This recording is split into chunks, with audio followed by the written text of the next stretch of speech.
Welcome to the final day of the Predator Spanish Open from the beautiful seaside town of Gandia. It's the last event of the year on the Predator EuroTour series, and it's time to meet our opening two sets of semi-finalists. Firstly, on table two, we're with the women's event, and introducing from Chinese Taipei, Xia Peichun. And representing China, Luca.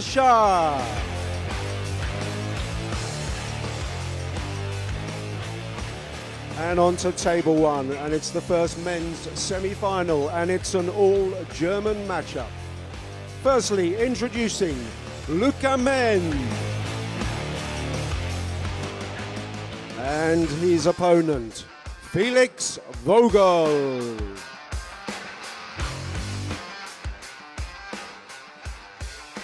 The women play a race to 8 and the men a race to 10, and your referees in charge of the action. On table 2, Jarlo Kotinurmi of Finland, and on table 1 from Australia, Yushin Shah. Players, you may lag for the break.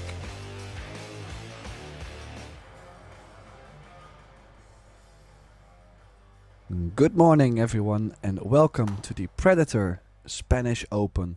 We have reached the semi-finals, and what a match we have for you all, as we have a German affair between Luca MENN and FELIX Vogel, the youngster who has crowned himself as a world junior champion just last week. He's definitely looking to pick up another title this weekend, or actually today. So it's a race to 10, alternating the breaks per 2, breaking from outside the break box. And in the commentary booth for this match will be myself, Tim de Ruiter, joined by my good friend and colleague, Graham Hickman. Hey everybody, thanks Tim. Yeah, this is going to be a good one. I'm looking forward to this. This is Luca MENN's best run in a EuroTour, if my information is correct. So he's having a great event. Looking forward to try and get into that first final. But FELIX has already had one final way back 2024, I believe, and he lost out to Matthias Snigocci. So he's looking to get his first EuroTour win as well. And as you said, Tim, coming off the back of the Juniors Worlds, well, he's in fine form. They both seem to be playing super good stuff. I'm sure we'll be in for a cracker. Luca wins the lag. First break, we have 2 breaks each, rotating back and forwards until we have a winner. Let's see, Tim, where are you going to put your money on this one? You know, it's interesting. I mean, Luca has now been playing a lot of big events, majors, has been traveling a bit more lately.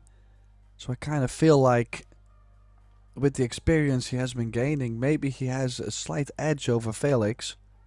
I mean, sure, FELIX might have a bit more talent, but you're not gonna win events just based on the talent.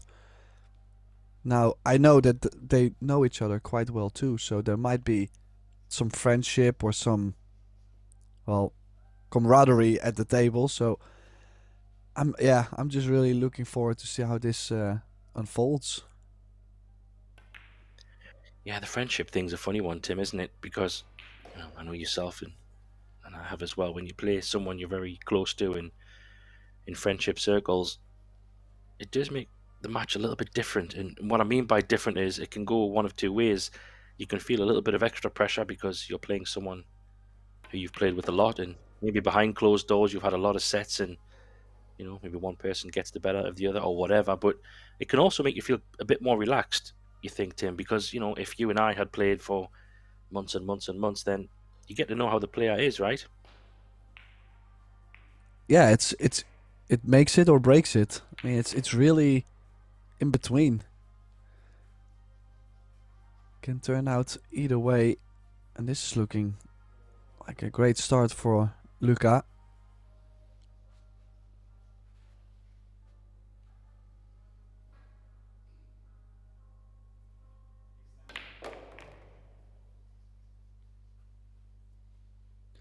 It was definitely interesting yesterday when the last 32 single eliminations started. There is always a couple Germans still in the event. I mean, there's just always a bunch of them doing well. But Stefan Kasper, Luca MENN, Juma Dörner, Tobias Bongers, Felix Vogel, Dennis Loskovsky, they were all on the same side of the bracket. So I was thinking, what if we get to the quarterfinals and it's like a all German quarterfinals? Like, that would be crazy. Well, there were actually 3 of them in the quarterfinals, so that was actually pretty close. Yeah, that's just crazy, isn't it? Sometimes, not only how the draw can work, but just shows the talent. And we often talk about the strength and depth of a lot of these European countries. Germany is no stranger in that bracket. Incredibly talented players. Luca played. Madonna, you mentioned. He came through 10-9 in that match. Bit of a hill thriller, it seemed. Also, Felix Vogel coming through his quarterfinals 10-9 against Tobias Bong, as you mentioned. So another close one there. But big win that stands out for me there, Tim, is Luca beating Wojciech Szewczak in the quarterfinals to get here. Obviously, Szewczak, a World 10 ball player, so probably one of his strongest games. So that's a really good win there for him, I think.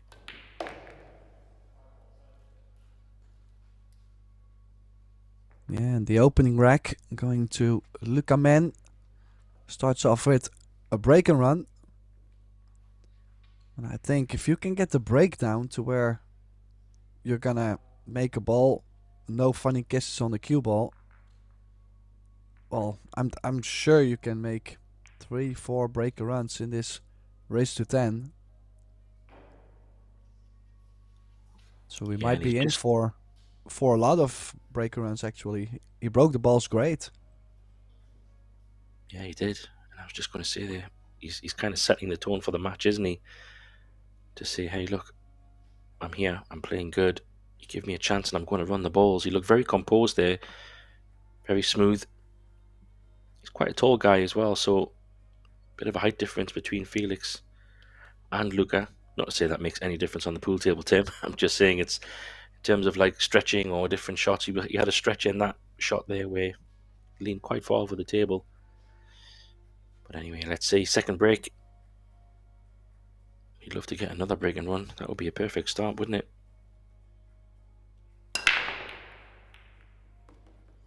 Yeah, another thing with Luca is the fact that I think he breaks the balls really well too. Has a little bit of an unusual bridge hand and stance maybe on the break, but overall, a very solid player. Has also done really well in, for example, the under 23 division, European Championships. Great 8-ball player too.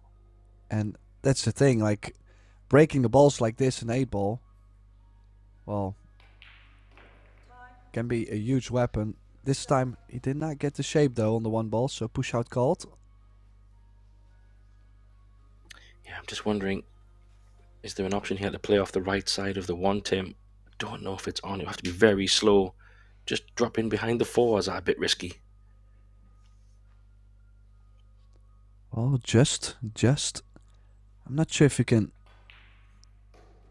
Well, you might play the 9 into the 4. Yeah, just thinking that if he plays that way, the 1 ball is not going to move so much. I kind of feel like a slow roll off the 1. The 9 will go to the 4, so that might mess up the end result. But if you can't slow roll it, just feather the 1. Try and get behind that 4 maybe. I'm wondering, could he... Wow. I think he actually... Well, he's played this really well, don't get me wrong. I think he's missed a shot there. And I think both Felix and him did not see that the 1 did backcut over the 9 in the side. There was actually an aggressive shot going on. Play the right side of the 1 and it would have dropped in the side pocket. Yeah, that's your Sunday morning creative juices flowing, Tim. Seeing all the creative shots. No, I just, the last second, I was like, hey, it's there. Like, I didn't realize it beforehand. But, you know, maybe for the tone of the match, this is much better. You know, if Luca can get a 2-0 lead with a breaker run and Felix possibly already making a mistake, That's the best start you could wish for. But that will have to wait, because that was a quite nice hit from FELIX. Did not get the cover, but a good spread. Yeah, and the angle, I wonder if he's going to go off the right side of the 1 here when we get a look at the table. Not sure how much of it. Yeah, he could try to come back up behind the 2 and the 10. There's a little bit of traffic there. Maybe 3 rails. He's going up table, so a little harder to get cover that way, Tim, for me. You have to really get it perfect. Not sure I like that option.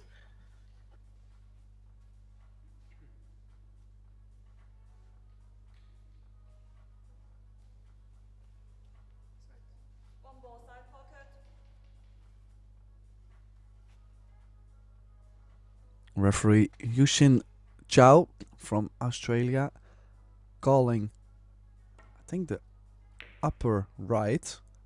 No, probably the side pocket just in case. And do you think this is enough? I mean, I'm just not sure. It might be on. In that case, it would be drop in the 1. Keep yourself kind of straight on the 2. The 4 does go to the top left. Still a much different layout than the last track.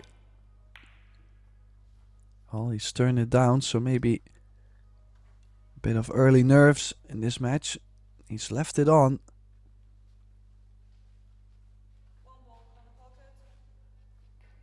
So the first real opportunity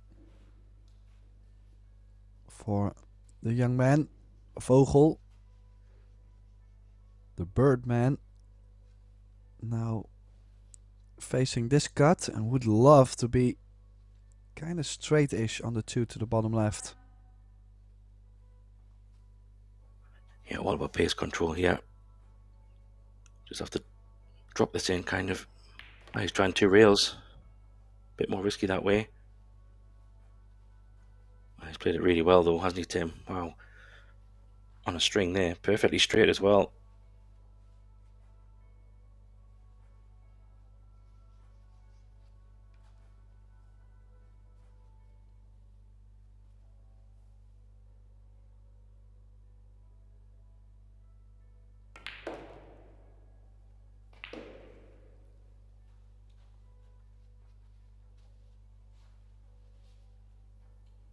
Right, good chance here. 9 ball comes into play a little bit just because of the angle. He's wondering if he can play off the long rail, catch the top side of the 9. Maybe just push the cue ball up table a little bit.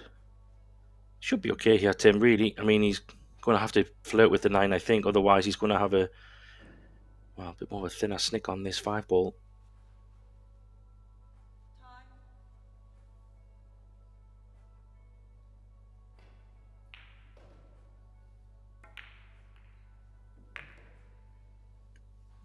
Yeah, good judgment. It's probably as good as he could have got. How would you play this one, Tim? Would you be drawing this off a couple of rails and coming around? Or would you leave a bit more of an angle on the 6 ball? He's looking like he's going to draw it round. Well, I think he can. he's got enough. Anything to put a little bit of a stroke on it. So if that feels like a low left, then play low left.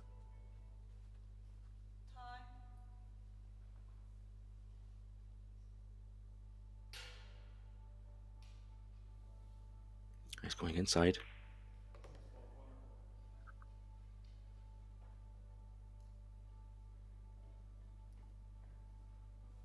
Still just one more shot needed. Not to say it's difficult for a player of his level, but that 9 ball plays quite big here, Tim, doesn't it? So he needs to make a choice of how hard he wants to hit this. He doesn't want to get hooked.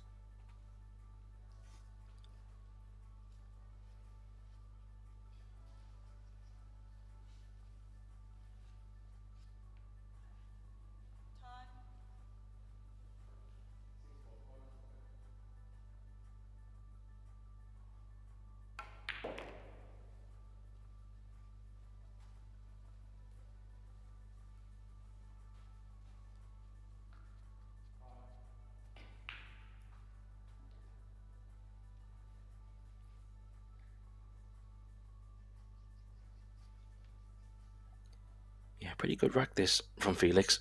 This will do good. Get settled in quickly. A little bit of safety at the start, but as soon as he had the chance, looks like he's going to capitalise a little bit more. Still fine though. You can choose to use a rail, or you can even just pinch it, leave the cue ball pretty much where it is. A little bit up the table a touch. Yeah, it's been a good rack this, Tim. Good reply. Yes, indeed, and the fact that Felix will get his first rack on the board with him breaking the next two could be looking forward to a slight lead. But that might be a little bit too much looking into the future.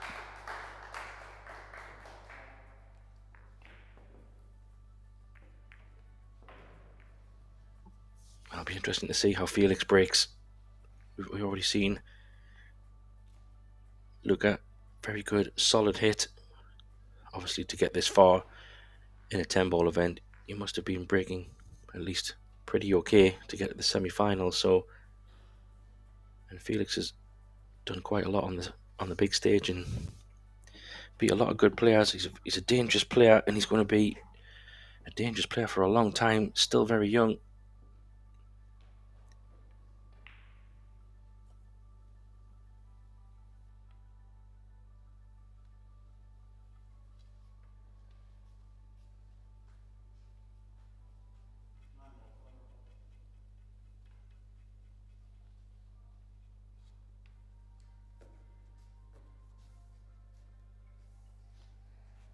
So first of Felix's two breaks.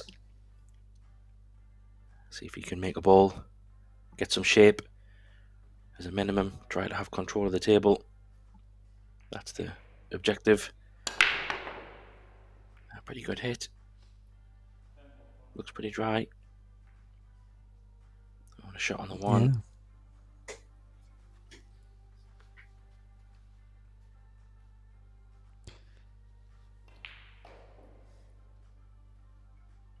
Yeah, nice hit. Maybe a bit too powerful. Which is weird because you're so used to breaking with the same energy.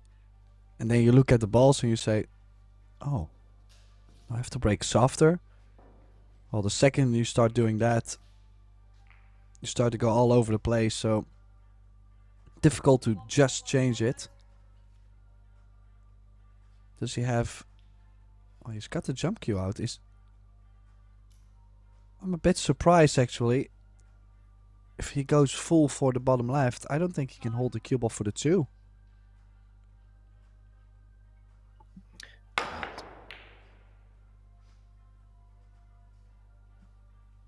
Needs to pull up.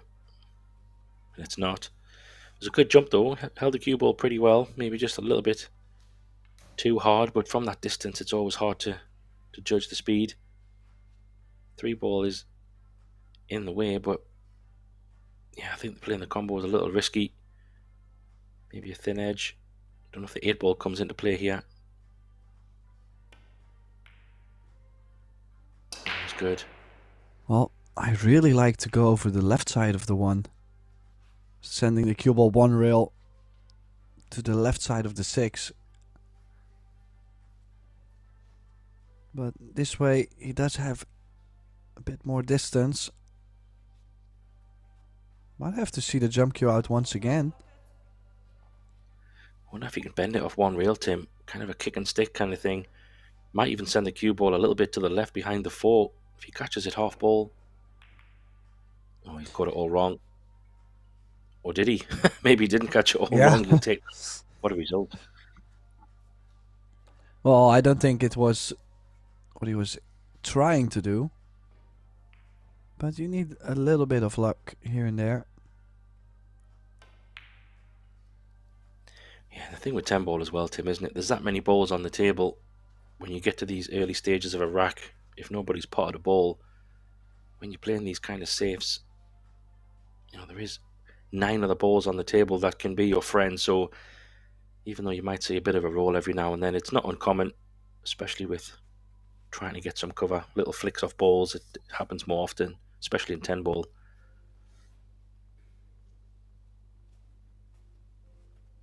It's a bit tricky though. Can he punch the one ball away? Stay behind the 5 or the 2? I don't know if he can. He's playing a thin edge. He's left a gap again though.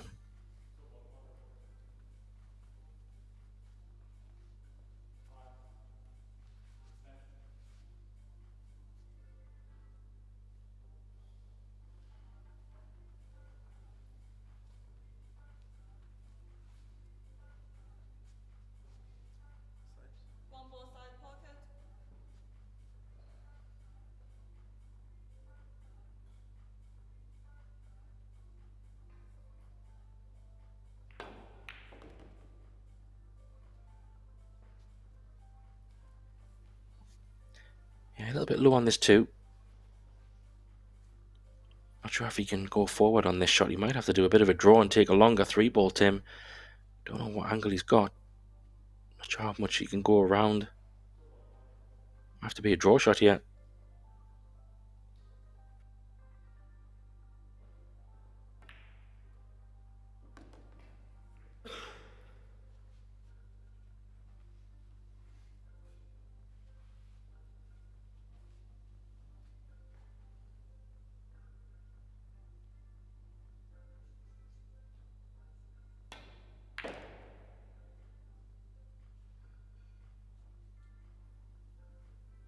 That was a really good shot from distance. So the big question is 5-ball doesn't go past the 9.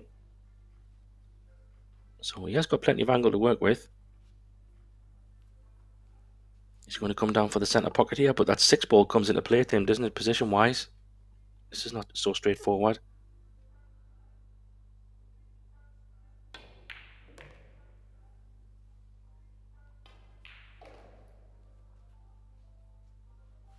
Well, how well has he played the base?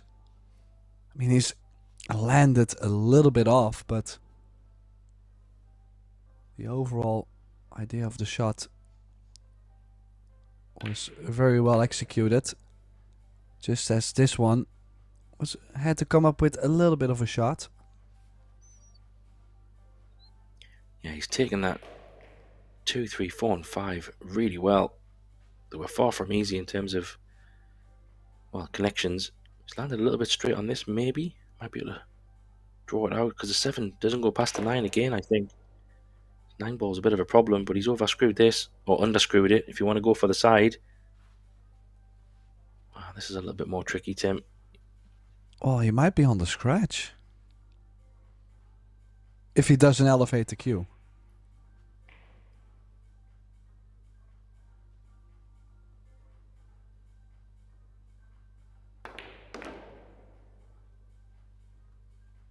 Yeah, a bit of elevation. Stunned it away from the corner pocket.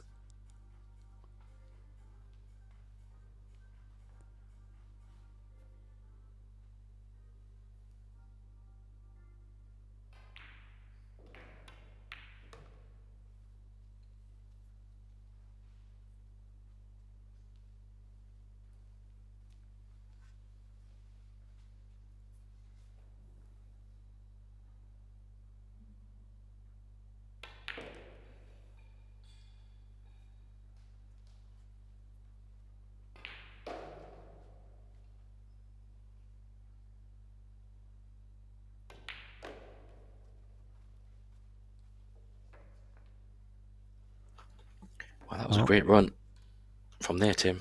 For me, it was very well done. Tricky.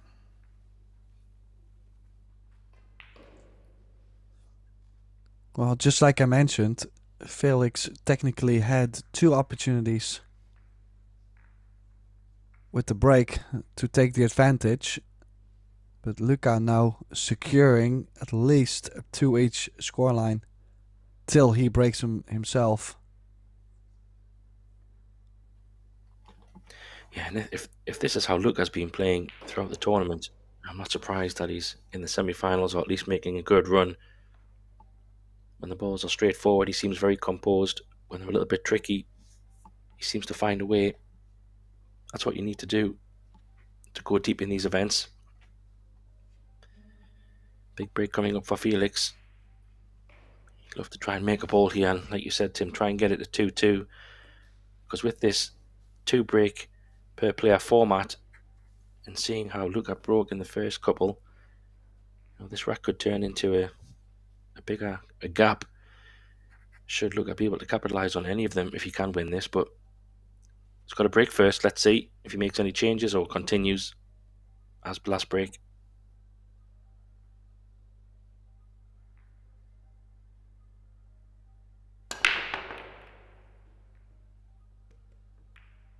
Yeah, I think this one was a lot smoother than the last break. The previous break, he put a little bit of a pop. Well, body-wise, he put a little bit of a pop on the ball. Hit it nice and square.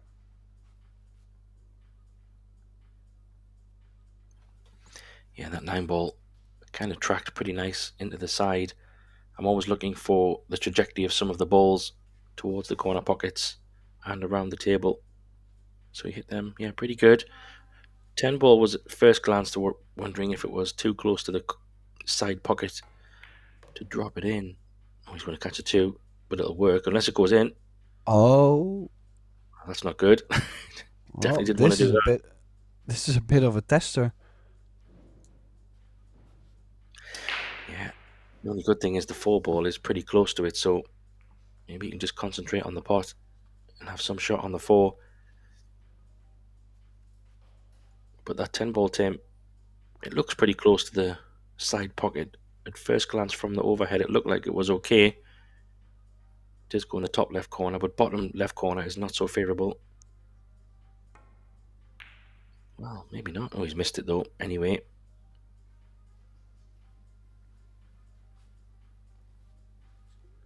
Oh, might have gotten a little bit of luck not to leave it in the open. But don't you think he can play the left side of the 3 ball? Stick the cue ball with the 5? Yeah, looks like it.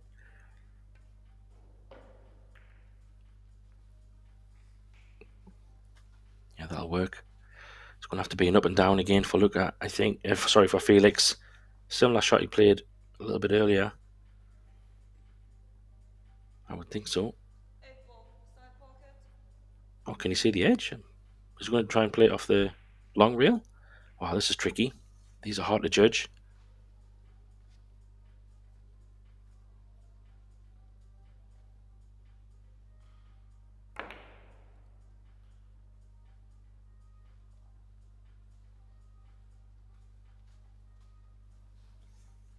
Yeah, I don't know about that one. I kind of felt like the up and down. Similar shot he played in the earlier rack, wasn't it, Tim? Where he went up and down on the 1, just caught the right side of it. He had a similar option there on the 3. Not saying it was easy. This one was a little bit more difficult to control.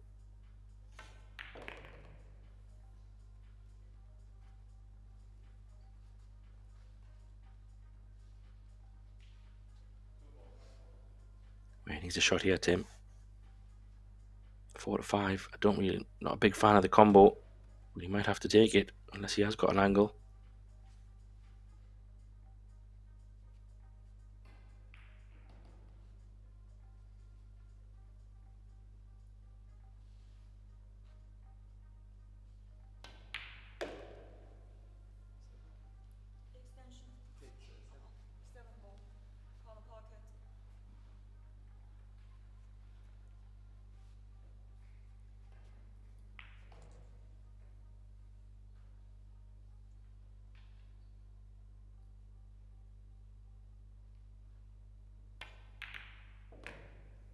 Wow, he's played a really good combination there. There was a lot of space in between to miss that shot. Nice and controlled.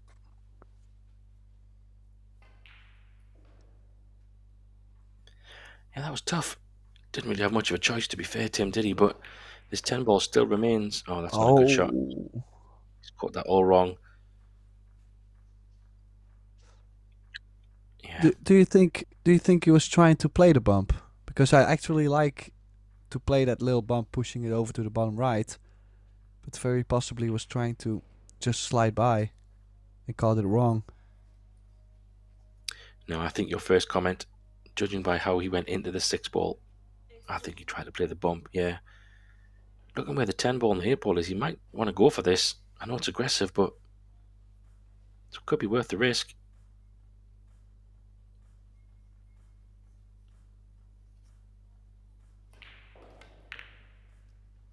Oh, what a clever shot that is. Wow, wow, wow. What a shot. Little tap from FELIX. Very creative. Don't see that very often.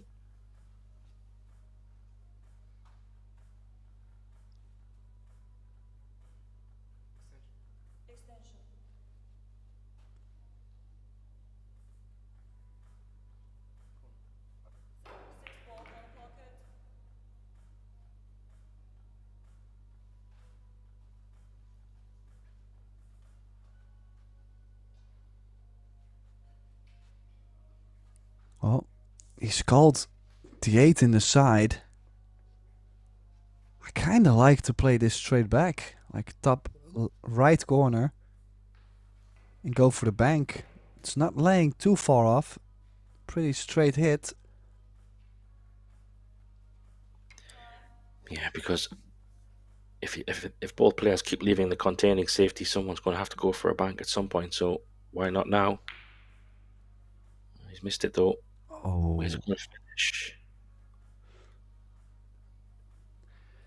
Yeah, I don't think it could have landed any worse for FELIX.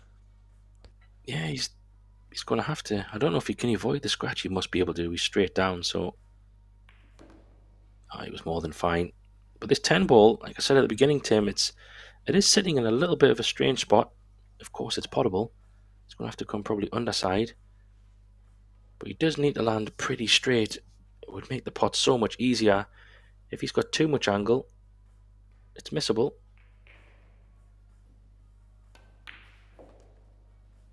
Like this, unless he's playing it in the side. That was the bit I thought at the beginning. Well, I must go then.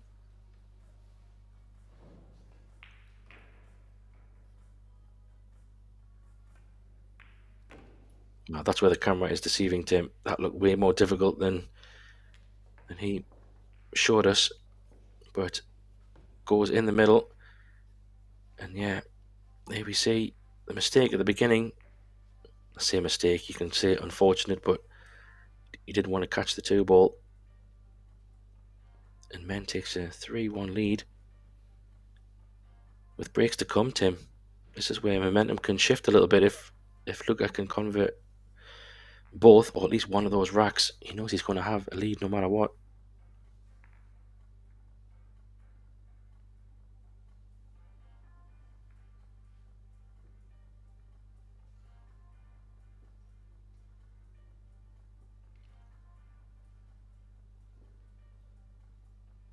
Yeah, both players have seemed to find something on the break. So, well, with 2 breaks coming up, who knows what happens? I mean, you only need shape twice, and now suddenly you're in a 5-1 lead. Can go that quick. We both know that.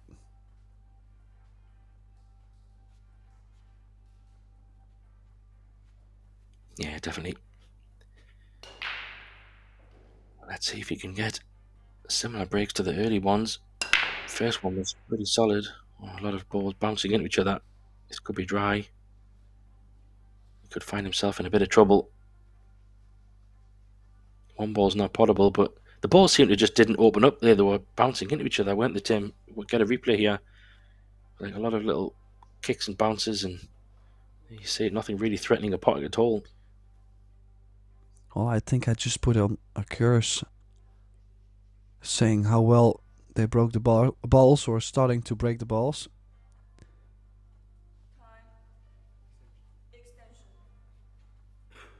Not that I believe any commentator's curse, but maybe you're starting to believe, Tim.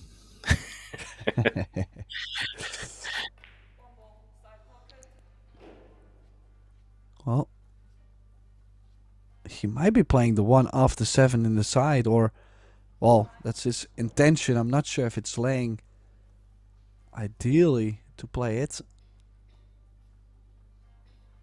Well, It is there. Back and forth shape. Well, how about that? Not only the creativity to play it in the side, Tim, but he had to play it so powerful because the 7 ball was a little bit further away from the side pocket, and he had to get shape on the 2. That was a great shot.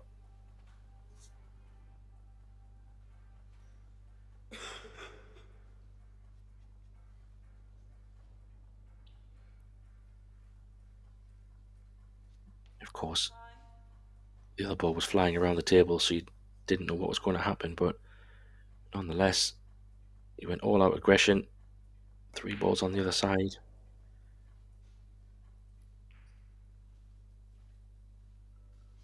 A little bit more angle on this one, though.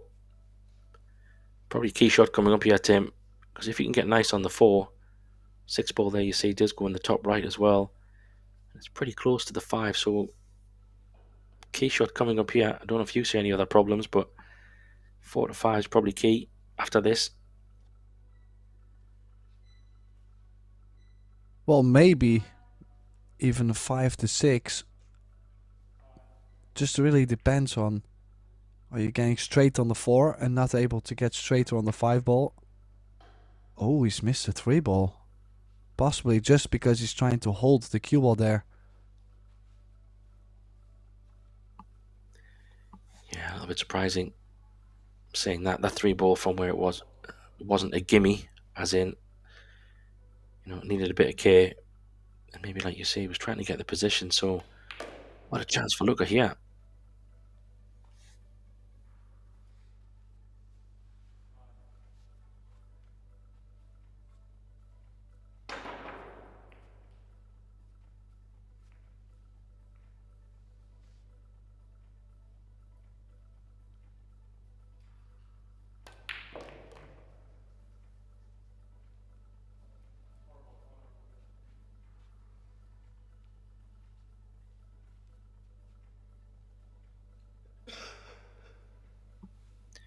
A bit more angle than he would have liked. Sorry, Timmy, I was going to say a bit more angle there. It's going to come back across here. Well, has to go twice. Was just not sure whether he was going to play for the 6 in the top right or in the bottom right. But it's landed quite nice. Should be out of the woods for now. Just top spin. Float into the cushion and out.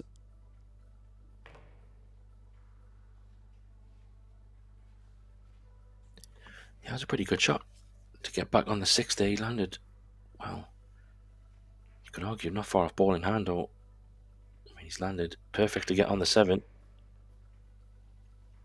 And this is already turning out to be not cause for concern for Felix yet, Tim, but a bit of a mistake there. And if Luca can capitalise this, the lead's already getting a bit extended. Starts to get a little bit nervy. Felix needs to kind of stop the rot, as we say. Doesn't want to let Luca get too far ahead.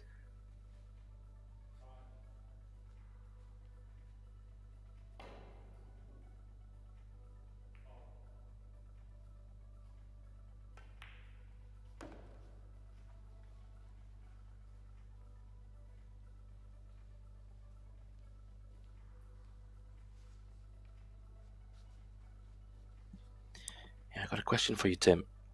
Obviously, this is Luca's, as he makes the 10 ball to take a 4 rack to 1 lead there, as this is his best run. From your experience, that you've played in many tournaments, you've won a lot of things over the years. When you get into a situation where you're in a maybe brand new territory because it's the furthest you've got, what do you think is going through his mind in terms of, hey, I've got a free shot getting in the final? Or do you think there's extra pressure because it's first time he's there? How would you I don't know, what do you think about it in that situation? First time getting into a deep place in a tournament. Well, there's many things that could be going on in his head. I mean, the most ideal would be him just being completely down to earth, feeling like, each ball at a time, relax, enjoy the game. We'll see where things end. But obviously he's gonna feel like, well, I have a chance. I can possibly win this EuroTour. Like, there's many thoughts that actually can put a lot more pressure. But the best way to deal with it is to tell yourself, listen, just stay in the now and not look in the future.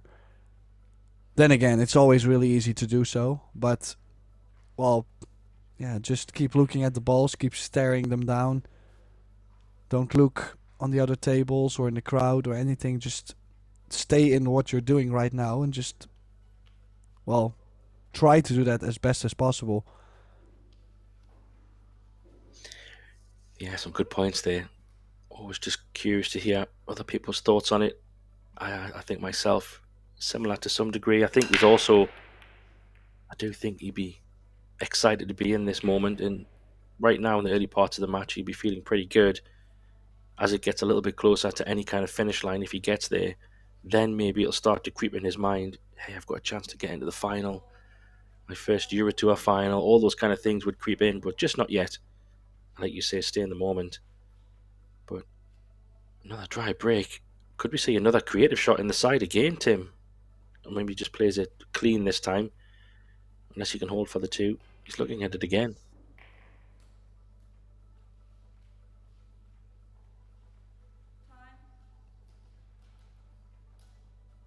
Yeah, definitely easier on the cue ball to play this after 7.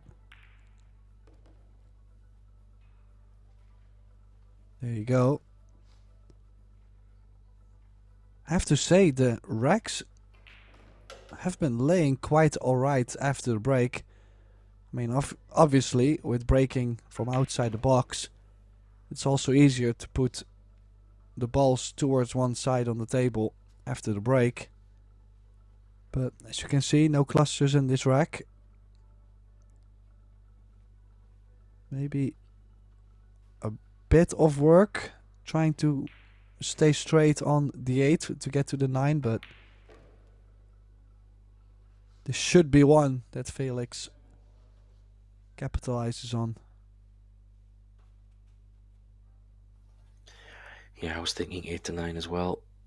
Just looking at the 7, and well, either way he's got to land above the 8, and even if he has a bit of angle on the 8 ball, Tim, he can probably make that work. But maybe he doesn't want to get a funny angle where he doesn't have an option to get on it on the long rail. A few shots away, of course. I guess we'll find out pretty quick once he gets there. But like you say, these balls are nice. A chance to punish a dry break again.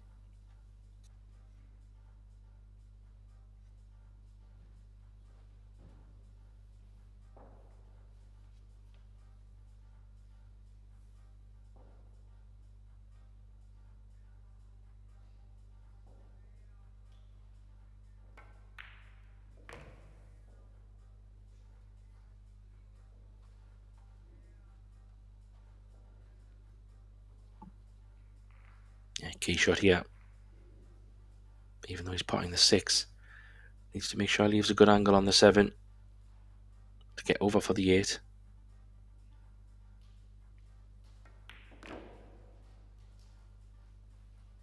Oh, that looks good, doesn't it, Tim? I think he's played that really well. Doesn't want to be on the long rail on the left, but he's played a good angle here, I think.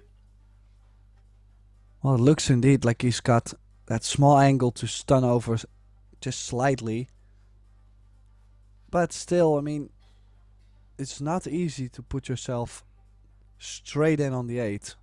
So easy to land a bit short or too long. He's now checking to maybe even play the 8 to the top left. I don't think that's a possibility. So that tells me he might be a bit straighter on the 7 than he intentionally played for. Yeah, a bit too straight. He's now looking to cross over for a cut on the 9. And I'm not too sure about leaving yourself that cut, just because the cue ball might have to run into the 10. It's a little bit of a wilder option. I might still go back and forth on the 8. Yeah, I hear what you're saying. The only thing I would add to that, Tim, would be if he goes up table and he is a little bit high, he's probably guaranteed to leave a bank, rather than if he does hook himself. Sometimes the camera can be maybe a little bit deceiving. Well, I'm sure he's fine. Yeah, there you see. Can he just hold to go under the 10, Tim, you think? I don't know if he can.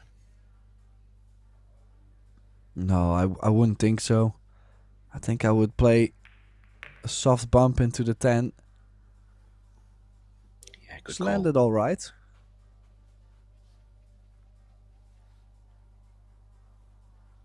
Yeah, he's worked these out pretty well. I didn't mind coming up table for the 9. There was obviously a little bit more space for him anyway, judging by what we could see on the camera angle. But yeah, he took your option for the bump. Needs to get this one on the board, so important 10 ball here. He nails it. Big rack that, Tim, I think, because I don't think Felix has been out of the match, but it was kind of just drifting a little bit away, so he needed to stay close to MENN, you would think. Didn't want to let him run away too far.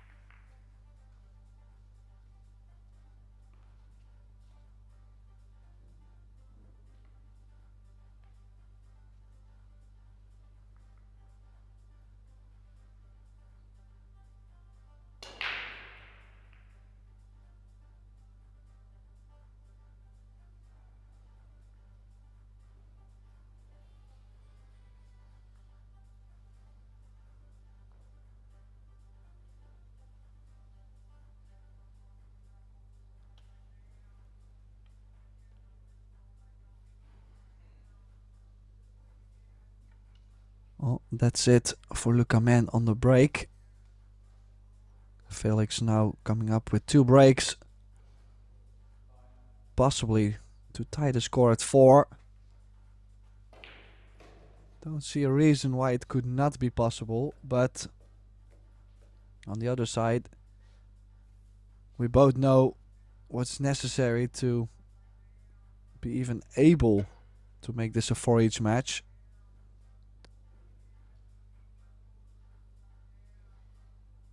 Needs to make a ball, needs to get the shape. No clusters on the table preferred. A bit of cut on the break there. And that is gonna be dry. And as you can see, with that slight bit of cut, he has pushed a lot of balls to that same long rail.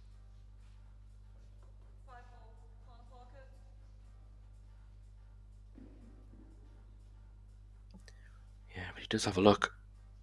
I think this 4 ball could be, well, he's going to try and put the 1 behind it. Hasn't got there. Needs the cue ball to get there. And there's plenty of balls on that side of the table, but now we're getting a little bit messy.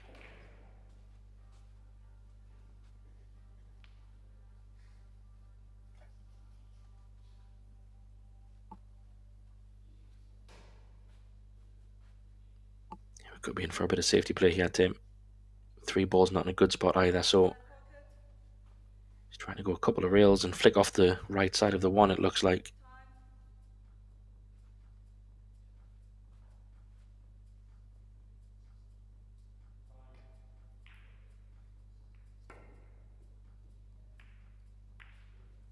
Oh, great nick. Does he get a bit of a roll behind the 9? I'm not sure whether he's left this on, yes or no.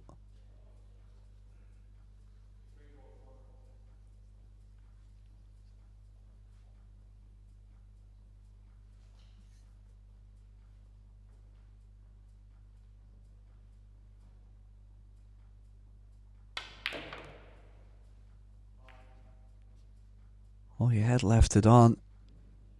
Luca not able to get closer on this 2 ball. Definitely was trying to get on the 2 to the top left, or maybe even a bank cross side. But now most likely we'll have to cut the 2 ball into the 3 and the cue ball 2 rails out.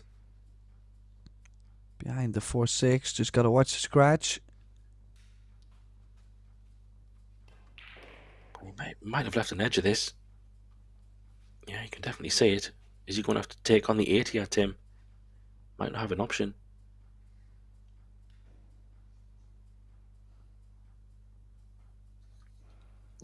Thin edge off the 2. Maybe cushion first. Pot the 8 ball. Yeah, he might even have a sniff on the 2 afterwards, depending how hard he plays, Tim. This might be his only option.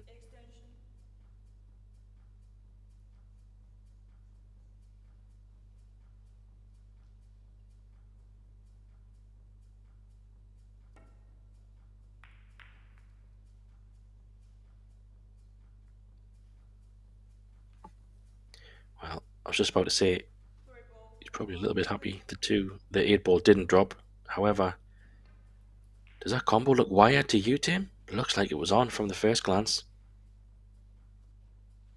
Well, it's definitely awful close, and as you could see, Luca turning around to get his jump cue, which tells me there must be a chance of dropping the 3 ball. Well, not sure what happened there exactly. His badge come off on his shirt. The sticker on his shirt got stuck to his cue.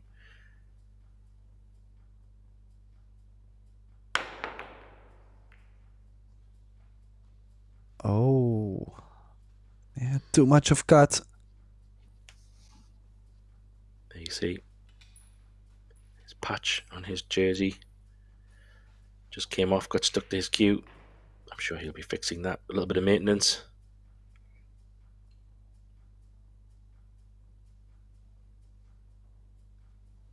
I don't think he can play the 2 clean onto the 8, maybe, or will he have to go another carom? Well, it would be ideal if he could play the 2 into the 8. It's easier to control the shape after. Oh, he was playing a carom 5-8.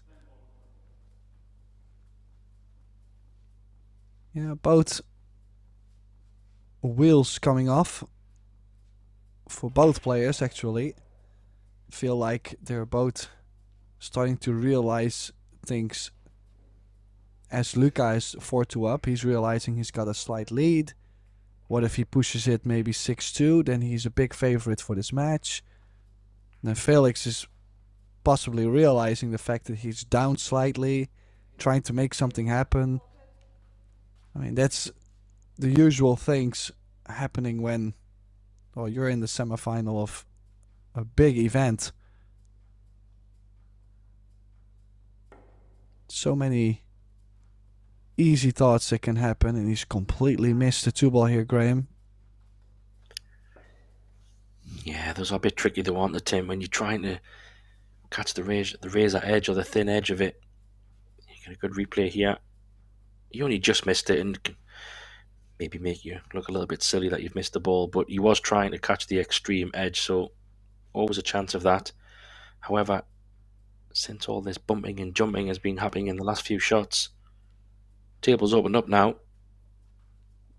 That 8 ball combo will have to come into play, probably from the 5. But where the 6 ball is, Tim, well, that makes it a lot easier, doesn't it?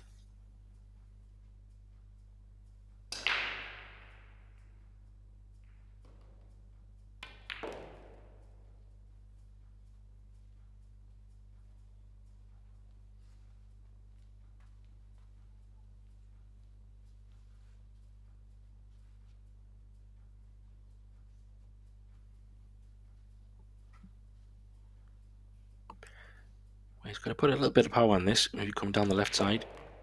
He's trying to punch it. He had enough to punch it off the rail, so yeah, it wouldn't be end of the world if the 5 dropped in here as well, would it, Tim? You can put the cue ball on the bottom rail.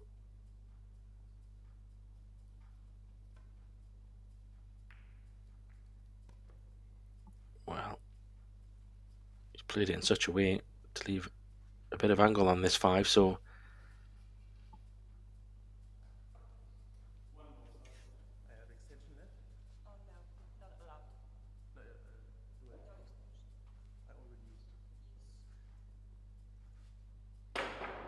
Well, a bit of a tricky shot here.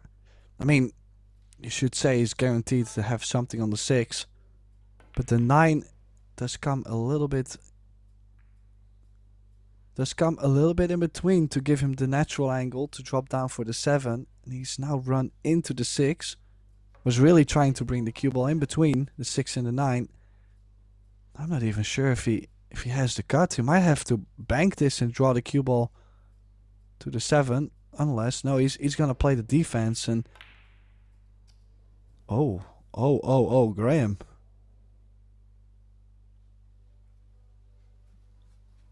Yeah, what happened there? I mean, what a gift back here. The balls were wide open for MENN, and he's kind of just starting to not be able to get out. Has he got a bit of angle on this 6, Tim, or is he totally straight?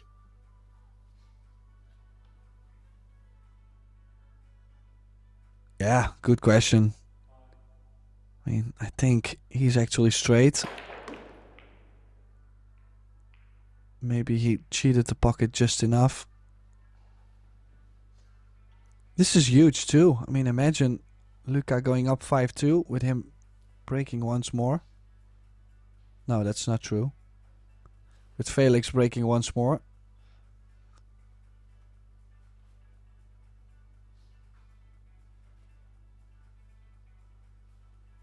Might have given away the lead a bit here. We still have to see a good shot here though.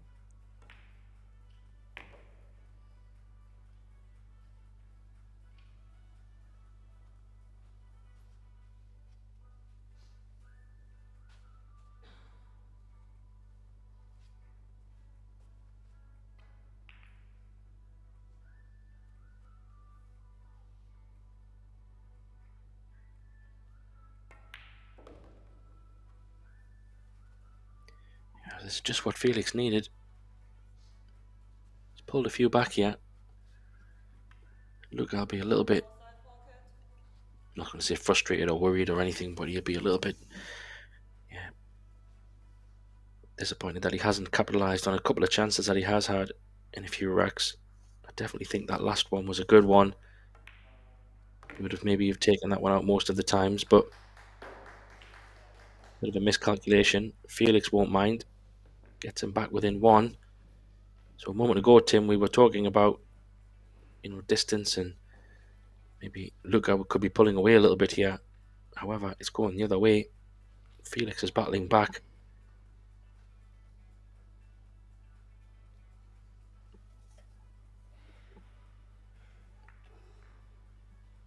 And you see the miss on the 2. You'll see in a moment on the replay. That miss on the 2 should have really costed FELIX another rack. So it's kind of amazing how the score is now 4-3 still.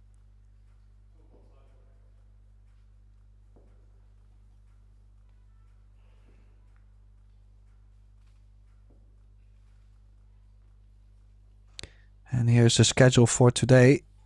As you can see, the other semi-final going on between Tsai and Shasha. We will have Zlatova taking on Ushan after this at 2 p.m. Oliver Zolnocki, the other men's semi-final, and Hubert Lopotko, another great match at 2 p.m. and then the finals at 5. So 3 full matches for today. Who is going to be the winner of the Predator EuroTour Spanish Open?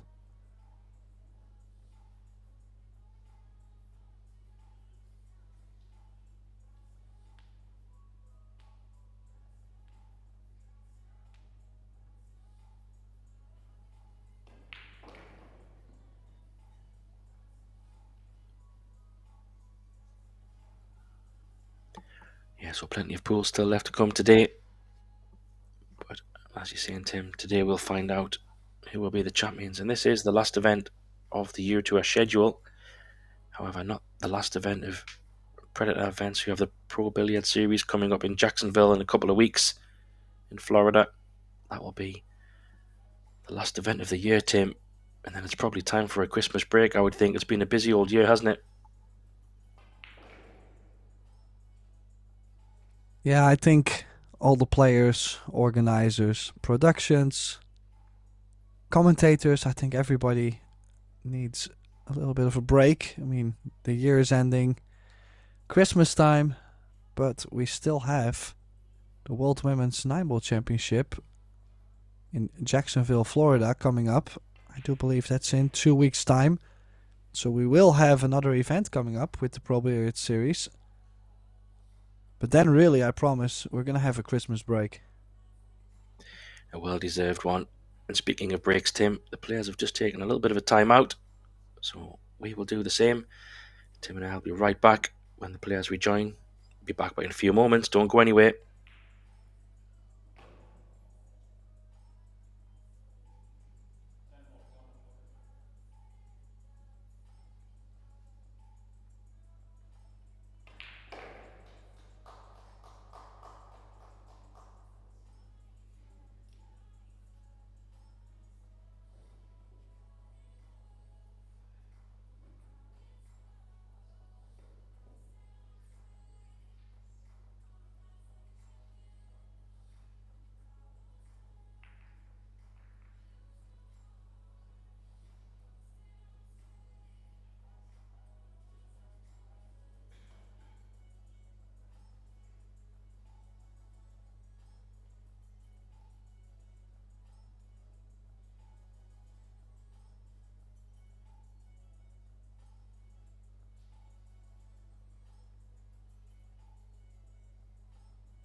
So we are back with Felix Vogel breaking the balls. I have to say, he's broken well. Just the one ball getting very close to the short rail in his last couple breaks. Just not giving him the ideal shape to start with. I'm not saying it doesn't cut though, but where to go with the cue ball?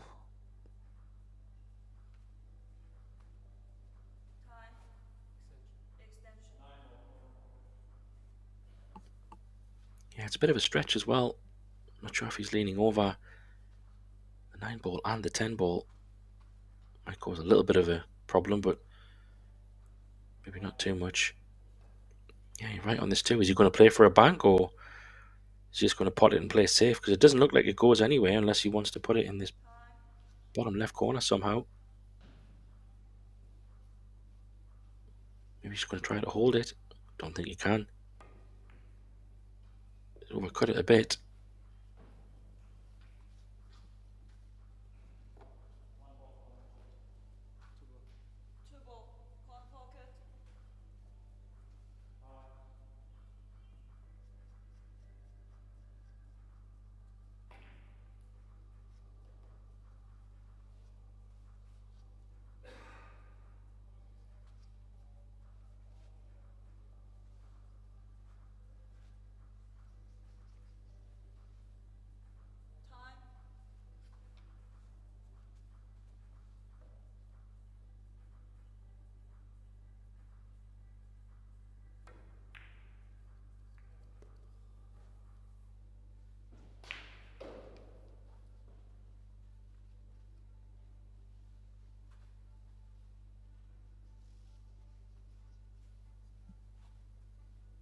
That's a pretty good shot. He's in good shape yet. As well as he could have been. Can just draw this off the long rail and back out. He's got to put a little bit of a stroke on this though, Tim.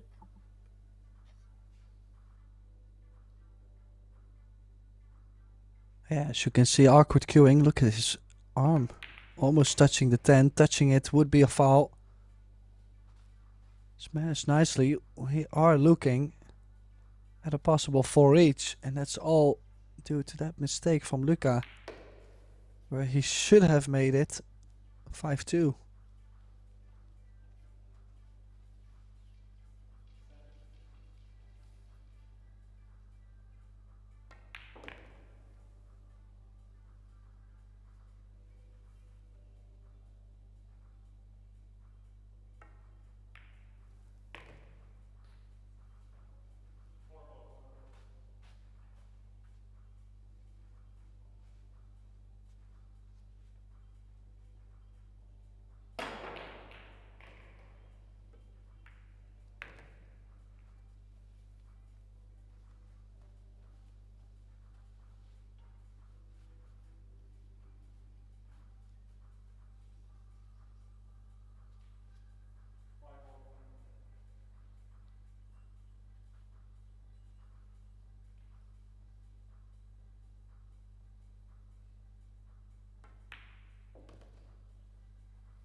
Wow, these are good Yeah, signs for perfect. Felix.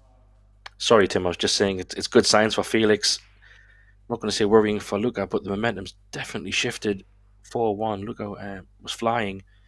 Just feels like he's been frozen out to some degree for the moment.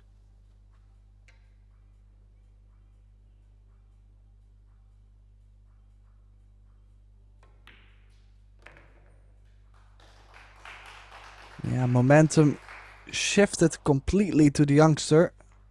Was down 4-2. It's now 4 each.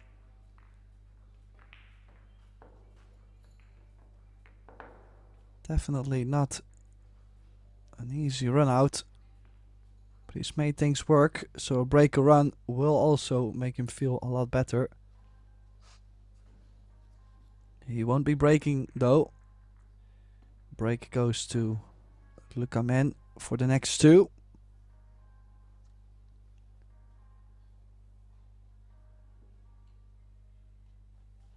Let's have a little look at the other table. Just wondering what the score is.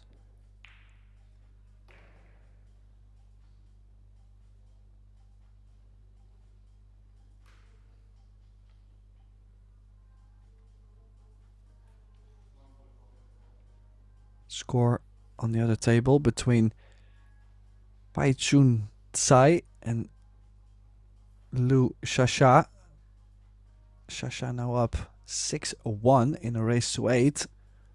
So quite a big gap on that table in the semifinals of the women's event.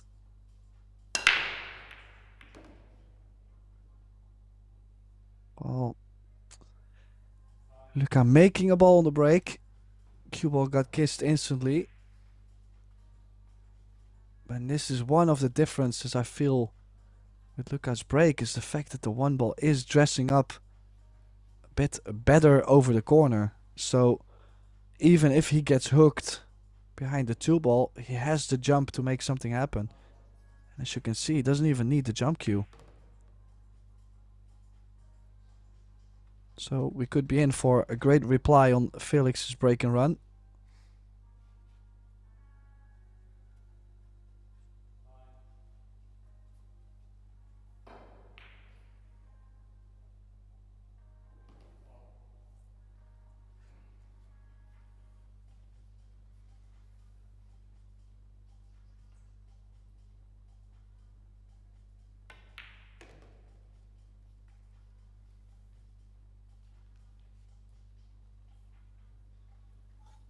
Well, this is becoming a big rack for me, Tim. He really needs to get this one on the board by whatever means necessary, because he will be feeling it now. He's probably sitting quite comfortable at 4-1, thinking this is going great.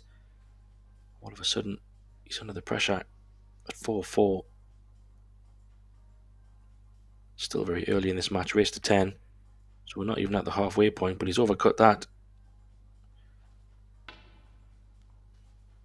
Yeah, and that was a very good opportunity he's just missed out on. So he's missed a chance on 4-2. He's missed a good chance now on 4 each. And Felix already getting a jump cue out. Will he be jumping this with, well, a little bit of top right spin, running the cue ball 3 rails? Kinda like it though. I think you really can have a good chance to bring the cue ball back to the center of the table without sacrificing the pot. Yeah, it's a good shot. Good call. It's probably his really only logical option, in fairness, because he can afford to even catch the 3 a little bit thinner, which you would think the cue ball would run. I don't know if he puts a little bit too much action on the cue ball, will the bottom left corner come into play if he catches it wrong and scratch it in the bottom left, maybe? Oh no, what a great shot. Oh wow, Tim. What a great shot that is. Yeah, could have easily been stuck on top of the 10 or the 8. Did not go with the inside, went with the outside spin. But look at this, just maneuvered the cue ball around the 10 and the 8. Could not have gotten any closer to the 4 either, so great jump. And a chance for a steal on the break of Luca.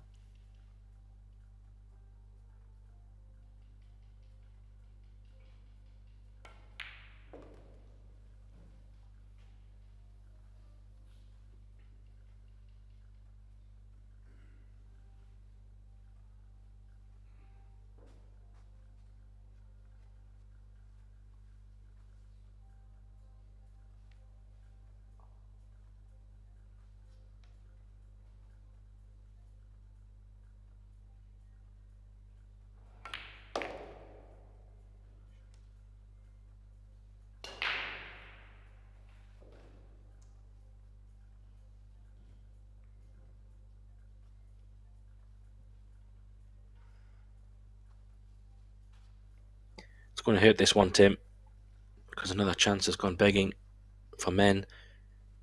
And the more chances that do slip away, you kind of got to feel this match could also slip away, because I don't think Felix is looking like going to be making many of those mistakes himself.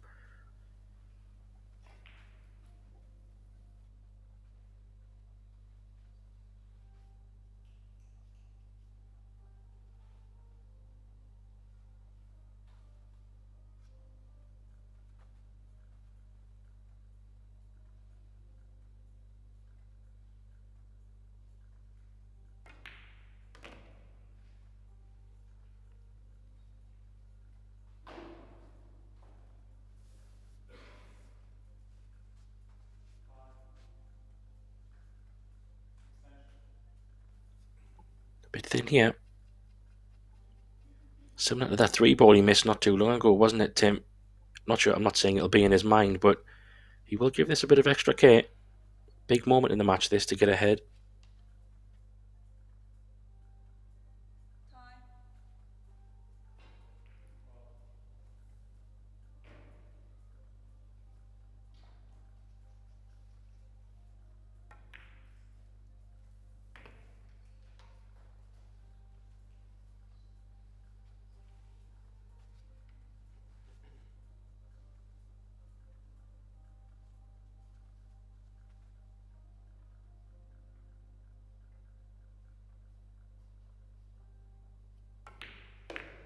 Well, and that's a huge, huge swing from almost being down 5-2. It's the youngster now leading this match, 5-4.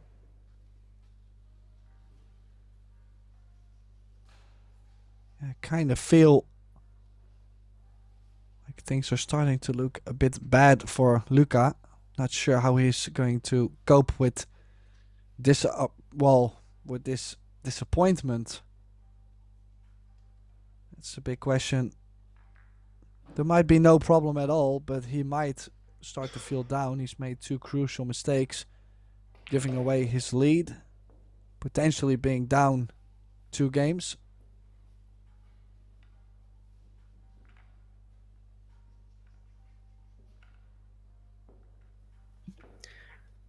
Yeah, I don't know, Tim. I just feel like all of a sudden, I say all of a sudden, probably over the last half an hour, Luca just seems to have dropped off and Felix seems to have stepped up a little bit. Is this match in danger of, well, running away with Felix? I do think the sooner Luca can get one on the board, the better, because the longer it takes for him to run out or at least clear the table, I think that might just be, well, it's going to be harder for him to do it. Big break here.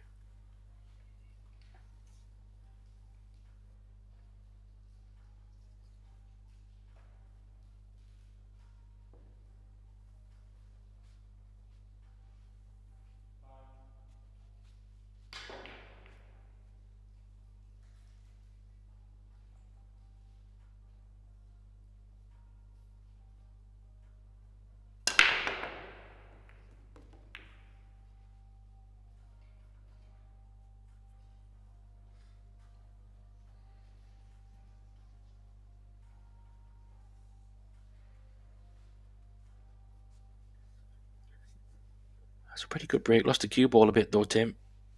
Just heading up towards that top corner pocket, but still, this could be a chance. That one is not so easy in the side, but he's got to go for it, you would think.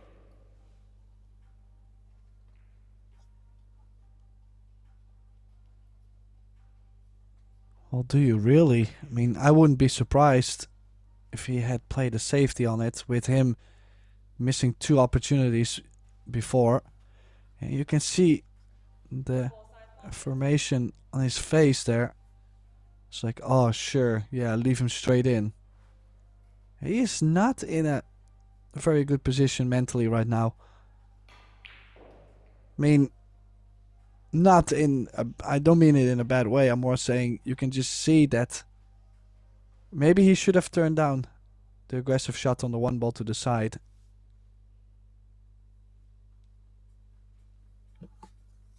Yeah, fair point. Maybe it was a step too far. I don't blame him also. Maybe the ball's been so nice, it's hard to turn it down when it's so open. He's thinking, if I make the 1, I'm in good shape. So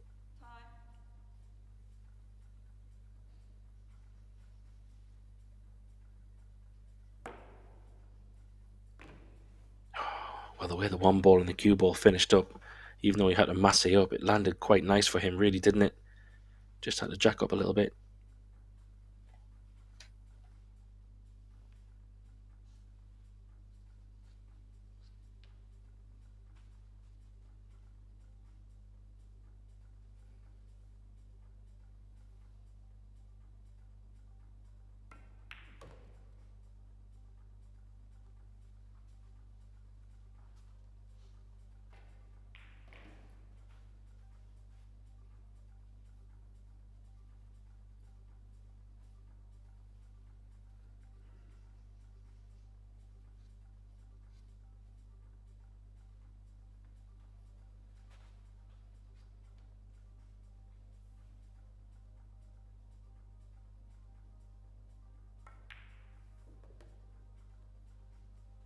A bit of traveling now.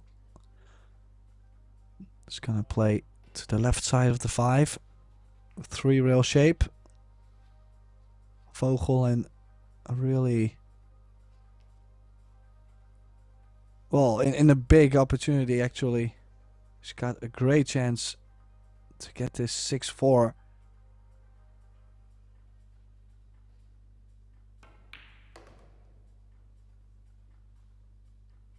Just also mentally, I think he's in a great place right now. Just everything coming along quite alright. Did land a bit straight on the 5. But it just looks like he's dealing with everything shot per shot. You can just see like he's not playing too fast, not too slow. Just does the same thing over and over. So he's just playing very steady.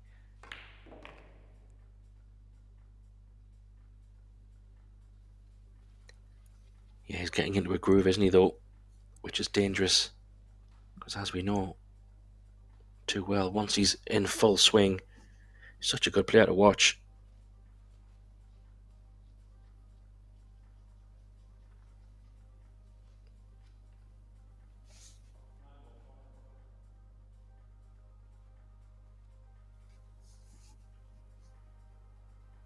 Have to put a bit of power into this one. I think he's a little bit straight, but maybe not.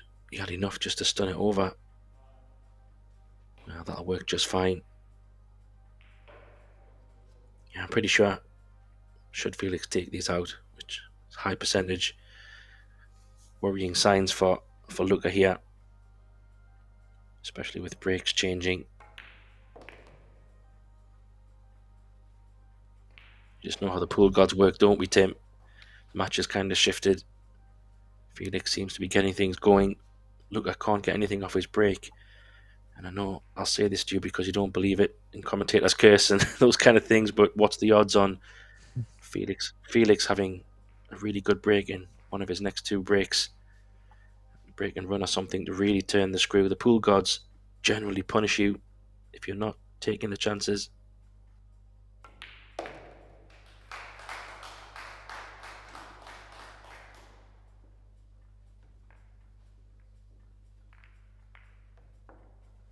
Well, this mistake on the 1 ball has cost him another rack. So from 4-2 up, he is now down 6-4. Has to come up with a huge bottle to play himself back into this match, as the young Felix Vogel is clearly playing well.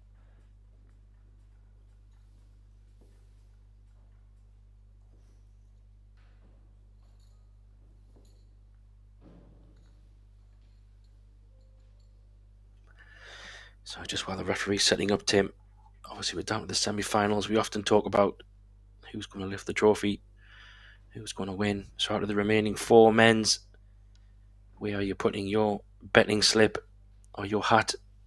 Are you seeing any person that jumps out for you based on what you've seen so far this week?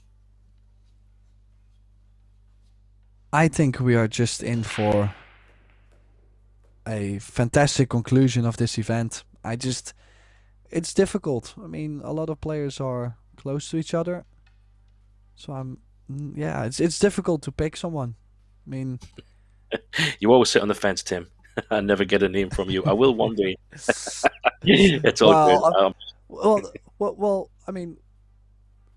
So Oliver Zonocki has had a good period of time. He's won the World Games, finished 2nd in the Orange Forks Open. He's won the doubles, the Little Monster doubles, the mixed doubles event. So you would say he's maybe the favorite out of the 4. But Hubert Lopotko has been playing well. Hasn't been playing much in the last couple of years. Just this year started to play more events. I think he's got to the final in Bucharest Open. I'm not too sure if that's correct, but close though. Like, he's playing some good stuff. Who knows? It might be the Pole's time. So it's just different. Felix has played a final of the EuroTour before, losing to Daniel Marshall. Who knows? Maybe he progressed a little bit of a step further and now maybe ready to take the title. And the same thing goes for Luca. So that's why it's kind of a a tricky one. I mean, based on the odds, you would say it's Oliver's time. But still, it's races to 10. Miss a couple balls, you're not going to win the title. Yeah, definitely. Yeah, apologies. Didn't want to put you on the spot, Tim. Just great to get your insights, because I know how well you know a lot of these guys as well. And everything you've said is totally valid. But like, you know just as much as anybody. And that's why we do sit on the fence a lot of times. Every match is different. You just don't know how it's going to go. And we've had a few first-time winners. You know, Spitzky from Germany also won this year, first time. And, you know, anything can happen in any final. He was playing Mario Hay in that final from memory. It went 10-9. So it's an absolute crazy one. Something like that could happen quite easily for Luca or Felix or whoever. But I think going back to your original comment, which I think is still the valid one, I do think we're in for an interesting conclusion either way of this men's event. It's going to be, yeah, first time winner either way, I believe. Unless Oliver has won in the past. I don't think he has. I didn't check that before because I was focused on this match. But do you know if he's actually won in the past? I don't know if he has, Tim.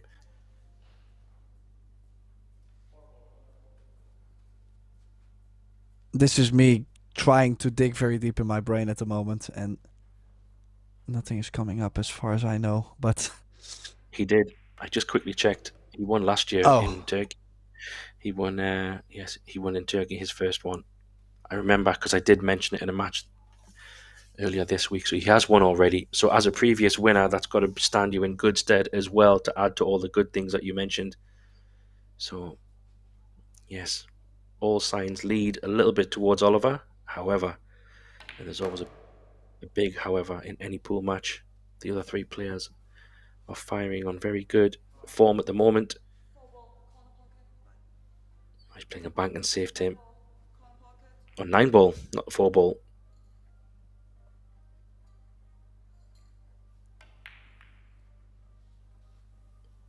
yeah, it's called it just in case, but he's not going to be happy with how he's left the cue ball.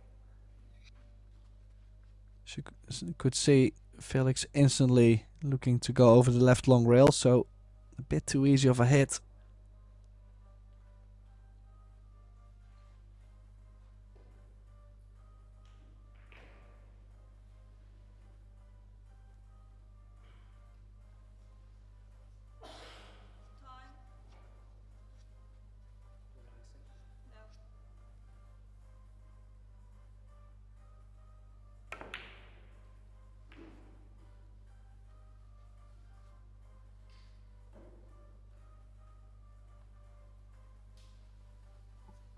And that leave could have been a lot worse. I mean, there might be a carom on the 7. It's aggressive. If I would be Luca, probably would try to steer away from the carom on the 7. I mean, he's missed a couple shots now. Yeah, I like the thin edge, mate, Tim. Thin edge on the 4, send it to the short rail, maybe down by the 9. He's gone on the other way, which for me was a bit more tricky. I would have probably went, oh, it's landed okay though. I probably would have tried a bit more of a thinner edge on the 4. Try and come back around the 9 off a couple of rails. But awkward queuing here. This is not really something I would think Felix would be taking on, but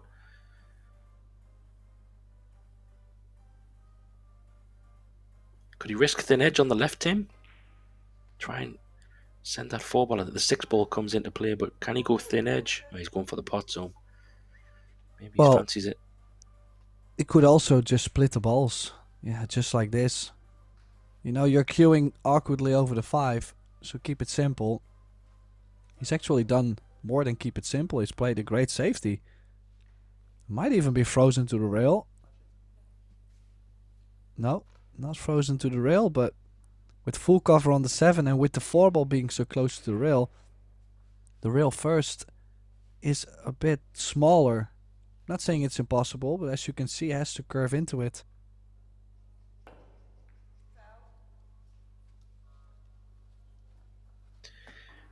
Wow, you said it, Tim.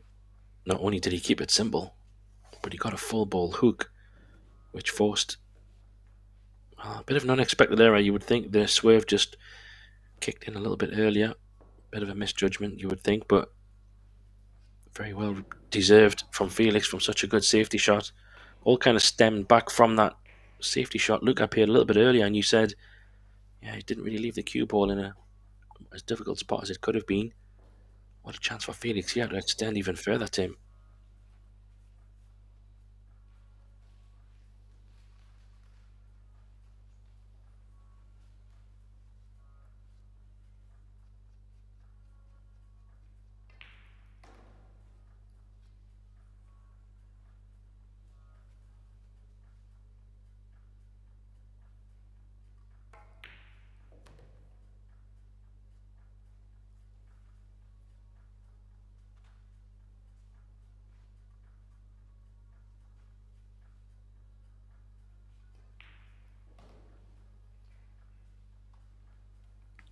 Yeah, key shot here. Because the 8 ball, well, actually saying that, I don't know if the 8 ball does go under the 10 in the bottom right. It obviously goes in the bottom left. Well, I don't think it goes in the bottom right. So position here on the 7's kind of important. Do you think that 8 ball goes in the bottom right, Tim, just as another option? I don't think so. I don't think so either. It might, but I don't think he's gonna take the risk to play to the left side of the 8. Yeah, he's landed pretty okay, hasn't he? So he doesn't need to worry about that at all. Even if he can get it somewhere down center table. Doesn't want to have maybe too much angle on the 8 ball because he doesn't want to flirt with that 10. He'd like to be pretty straight if he could. Just go for a little bit forward for the 9.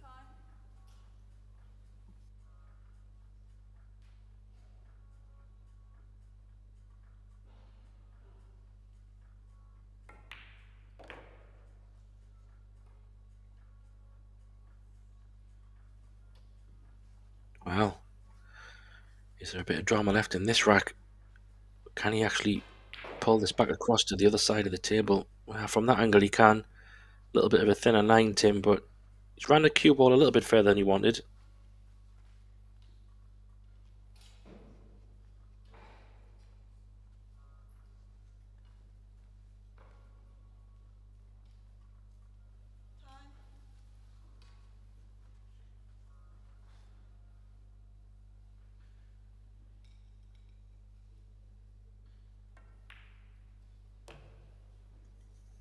That was more than fine.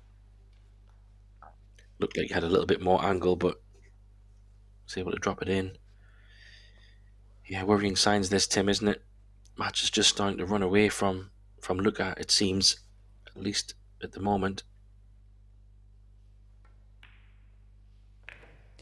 Well, you gotta be honest. I mean, from the second he's missed that opportunity on 4-2, he just hasn't looked like the same Luca that started off the match, punishing all Felix's mistakes. And well, now it's 7-4. I mean, still, it's always easy to make the comeback. We've seen bigger comebacks happen, but yet we'll have to, well, at least capitalize on these kind of opportunities.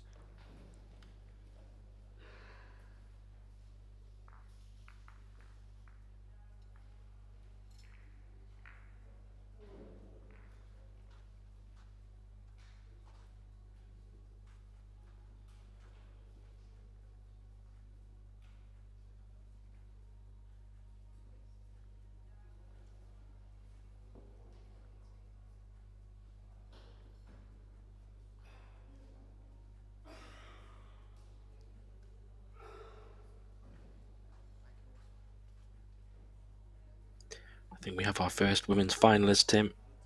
Liu Sasha from China wins over Pei Chun Tsai 8-2. She's now sitting in the final waiting for the winner of the next women's semi-final, which will take place at 2 p.m. local time. Yasmin Oshin against Kristina Slateva.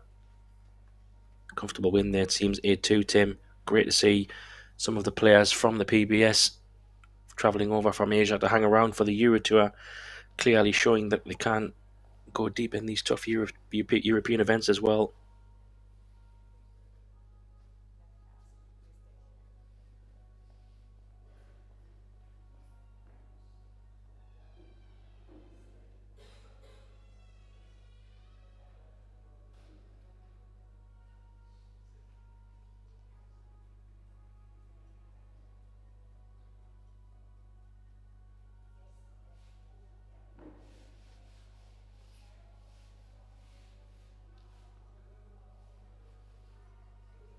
So players just taking a short time out.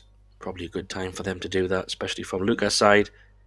We will also take a few minutes with them. We'll be back for the conclusion of this match in just a few moments. Don't go anywhere.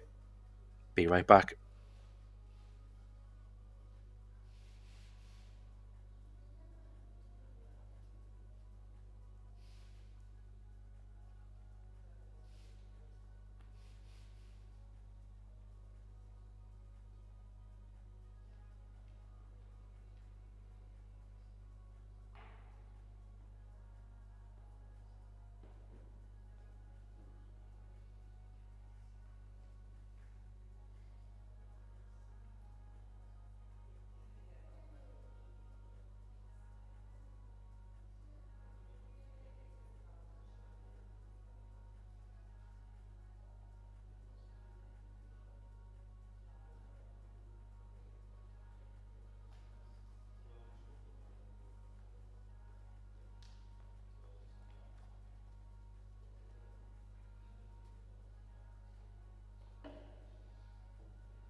Well, both players are back in the arena, and it will be FELIX to break them off.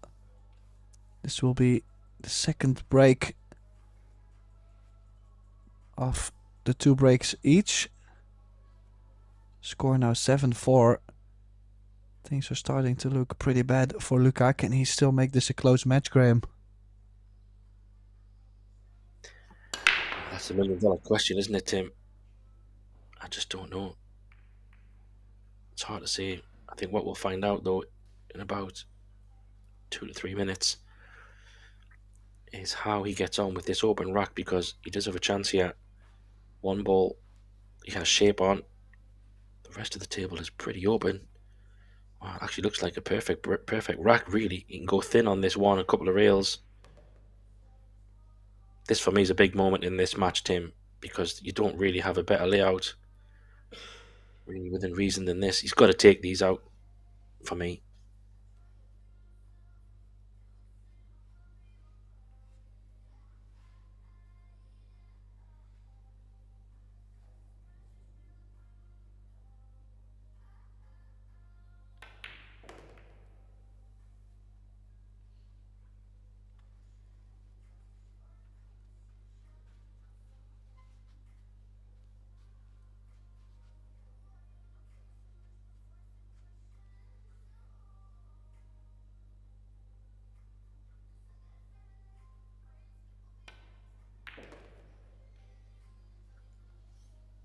Needs to run. It's okay. He's pretty good here. And if looking at the 6, 7, and 8, these balls are all connecting. So this is the key shot here for me, Tim. He wants to make sure he leaves this 5 to 6 as easy as possible. Doesn't want to flirt with the 8 ball or have anything awkward to do.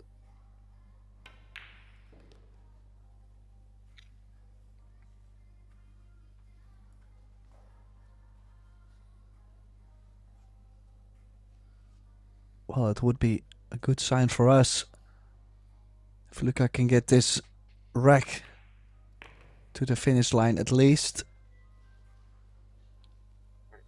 There is always a comeback possible.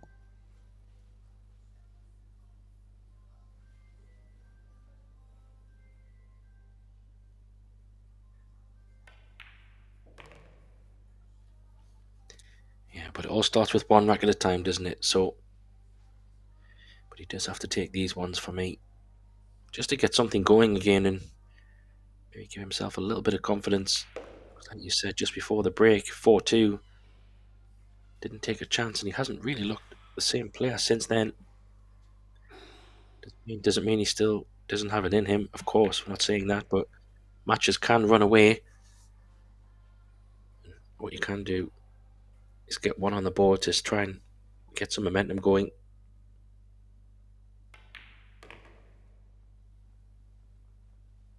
He's getting the job done, Tim.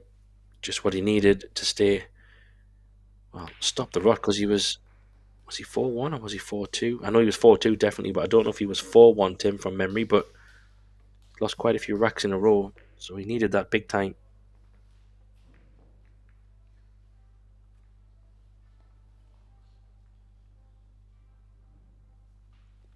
Yeah, you got me thinking now too. I actually believe it might have been 4-1. But we can find out. All the information is to be found on EPBF.com. All about the field, the prize money, the brackets, anything you could wish for. Exactly. Speaking of prize money, €6,000 for the first place. Not a bad chunk of change, for sure. They'll all be battling for that. And I did just check on the website, Tim, just a peace of mind for us both, and he was 4-1 ahead. So he lost 6 in a row. So that's a bit of a blow, but good to get one back. Still keeps him in distance with this. And if he can capitalize on this next few breaks, we have a match big time. We're still in a match, of course, but cue ball looks to be tracking. Tim. Oh, what a break as well. Oh, that 2 ball. Well, that changes it altogether. What a break, though. Goodness me. Well, he does seem to have that little bit of cut on the break. I mean, I probably sound like I'm a bit complaining about it there, but it's just weird. This is mainly with the break box. You know, players are trying to hit it a little bit more to the center. Cue ball moving a tad more. It's quite obvious what's happening, but it's so sensitive to hit it right. FELIX now opting to go 3 fouls. Oh, look at this. Does have the cover. The 1 ball near the 2-7. It has opened up at least. Yeah, he wanted that cue ball right up behind the 10, right up behind that 8 ball, didn't he? Left him a little bit too much room for comfort. But he's going to try and put him in another hook here. Maybe using the 2 ball, Tim. Maybe not. He's going to go off the right edge. Spin the cue ball. Yeah, get the cue ball to the top side of the 8. Oh, this is good. No. He stayed. Did he leave Luca a gap between the 2 and the 4? 1 rail. Oh, that's what Luca's hoping for. Because to your point, if he can Oh, he's going to go cushion, then short reel, then inside again. What a shot this will be. Oh, Tim, what a shot that is. Oh, it's got a result as well. That was very creative. Well, how full can Felix hit this one ball? Would be brutal if he has the stop shot behind the two. I don't think he has. In that case, you might have to go aggressive and go for the bank. Yeah, he's called it. I mean, play a bit of right spin. Beat the kiss, the double kiss.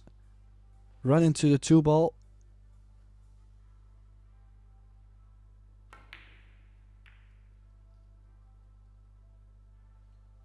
Any luck? Well, I would not say this is luck. Graham, we might be in for a long one. I mean, this can easily get 7 each. I kind of feel like everything is with Luca now.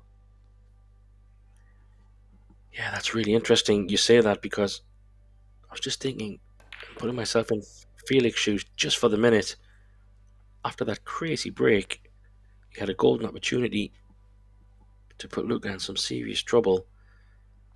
And maybe he didn't get him as good on a hook as he would have liked.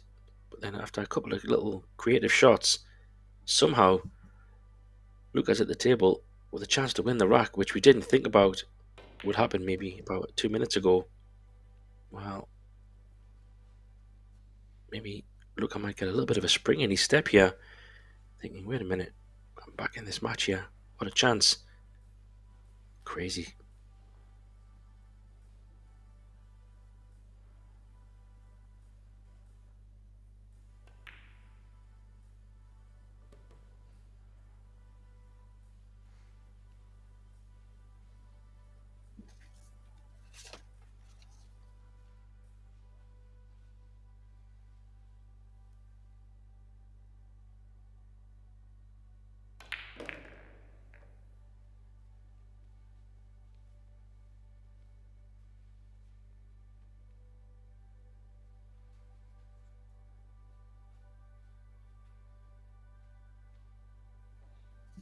When we talk about momentum swings, shifts,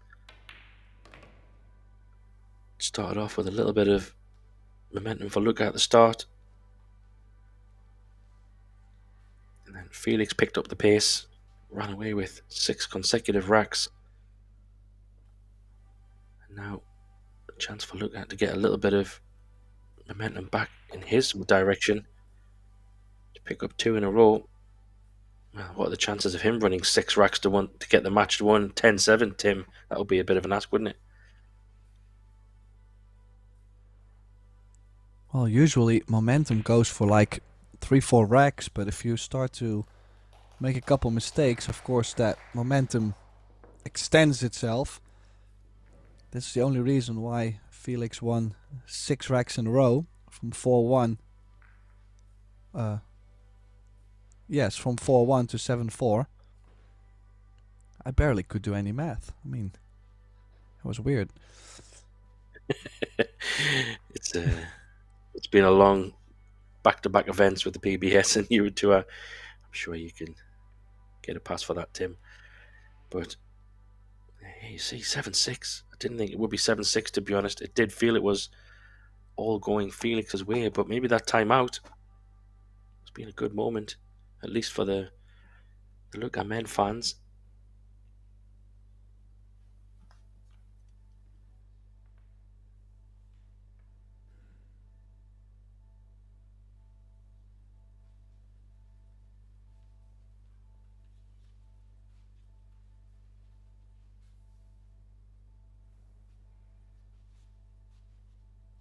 Now, can you imagine?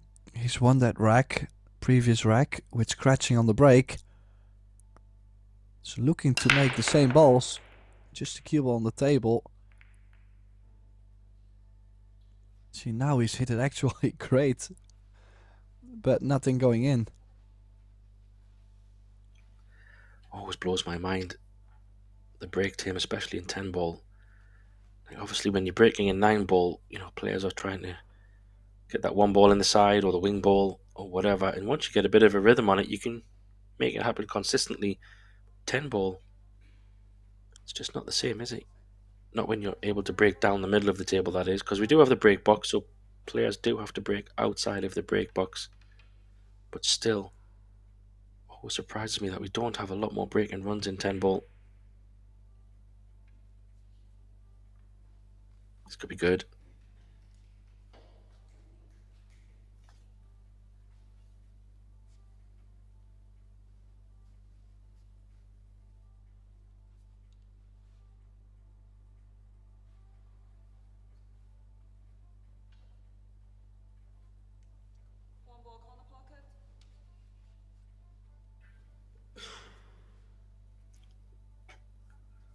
He's jumping into a gap.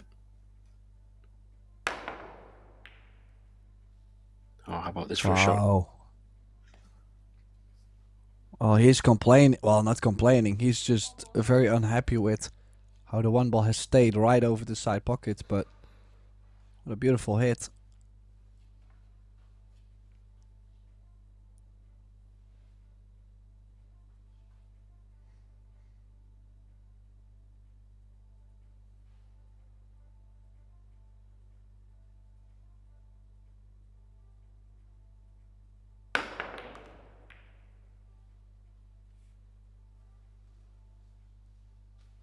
Well, it wasn't that much about the one ball. Sure, he still had to make the jump, which was quite high percentage. But it was more about this two ball. How is he gonna get on the three ball? That's the big question. Any way to get to the center of the table? I don't see it, to be honest. I think just quickly I might back on like that jump. Sorry, go on, Tim. I might like to drop this in, run into the 9 and play a safety on the 3 ball behind the 6. He's even chosen to play safe on the 2. Yeah, it was a strange situation, wasn't it? Position just wasn't there. Options-wise, didn't jump out at him. I was just saying on that jump you mentioned, Luca was a bit unhappy, clearly because he had left what you could say is a straightforward jump for Felix. He's caught these wrong. Oh, that flick might help him though. Or will it? No, I think he's left this. So the key thing here is going to be the 5 ball, Tim. 5 to 6. I think, don't know how much of the 5 you can see from the left side of the table.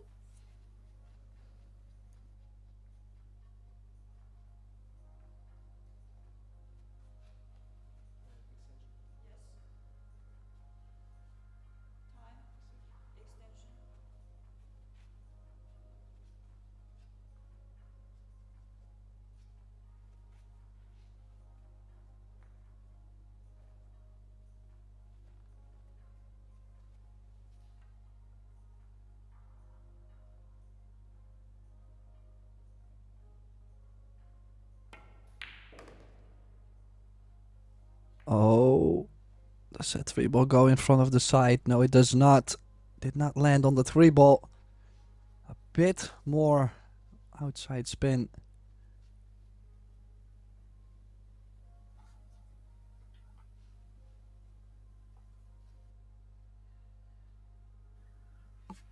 Yeah, there's no really aggressive shot here either. So, I don't know. Pace-wise, he doesn't want to ping the 3 ball too far. He could try and draw it down a little bit, use the 6 and the 9, but is he going aggressive here? Just playing off the edge. Oh, definitely awkward enough.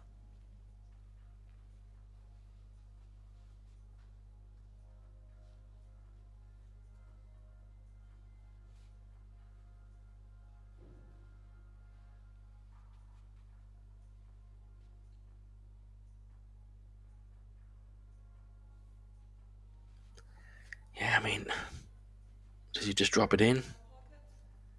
Might have to, unless he plays off the edge. He's got to take what the table gives him. Big moment, this. He's pushed it in the rail, Tim.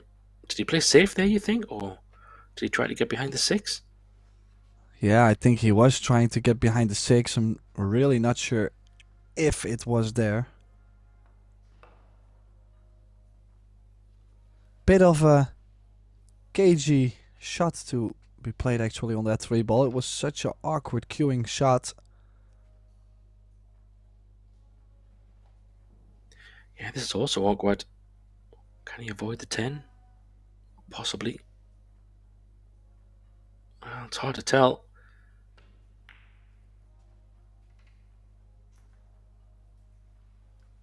Well, avoiding it so much, he didn't think he could get on the 4, which I'm a little bit surprised he didn't maybe try something there. He could have drew the 3 ball and came off the 10 up the table or something, but chose not to take it on, so being very cagey at the moment.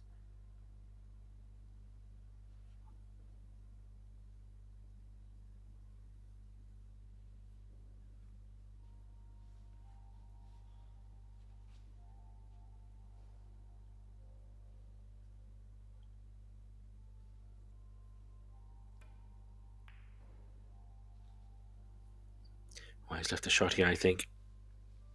It's not easy, but this 3 is potable to him, and it's just low enough where I think the scratch is not on. So, chance here. Not easy, but it's a chance.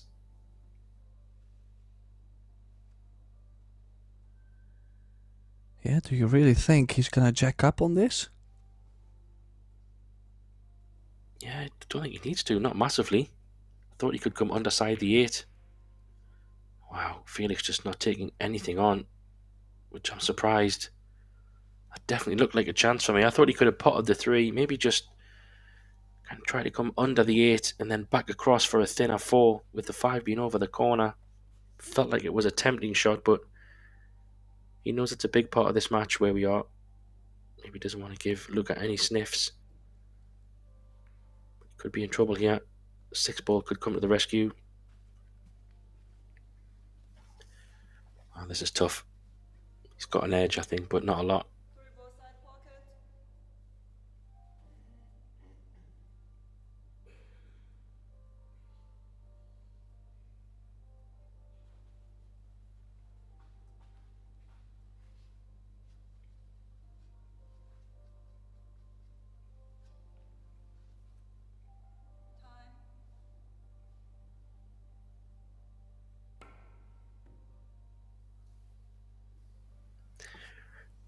Yeah, for me, I feel like that last 3 ball was a one he probably should have thought about. It's now going to probably cost him this rack team. And he did have a chance on the 3 earlier as well, which I'm not saying playing the safety shot wasn't a decent option, but you keep turning chances down. They don't always present themselves again, do they?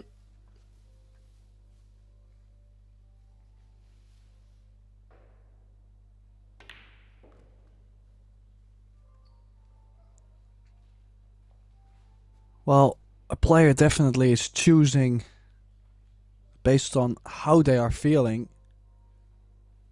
It's not always easy to stick with the highest percentage shot, even though the inside your gut is telling yourself, hey, you know, maybe on this score, maybe play a little bit more defense. So it's tricky.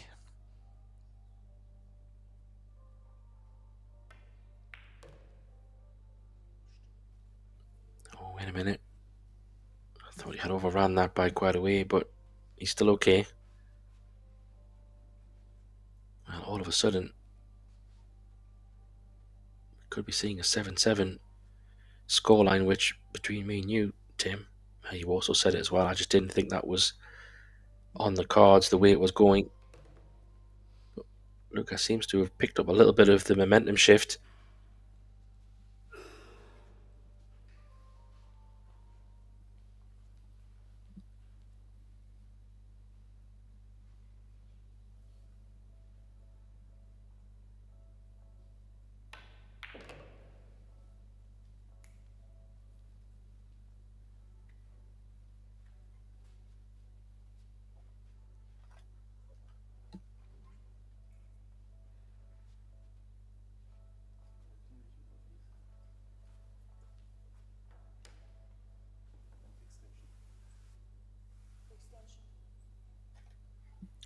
Just having the cue ball clean. Time doesn't stop. But he did call his extension.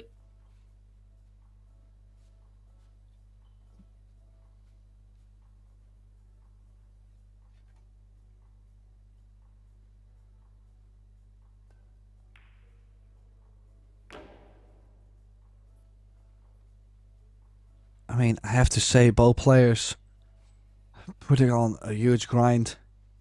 FELIX getting down early, going up. And now Luca actually looked like he was lost for quite a bit. And this stand for 7 each. It's only a race to 3 from here.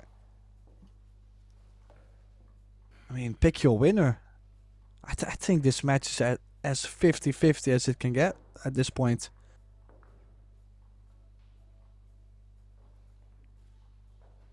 Definitely.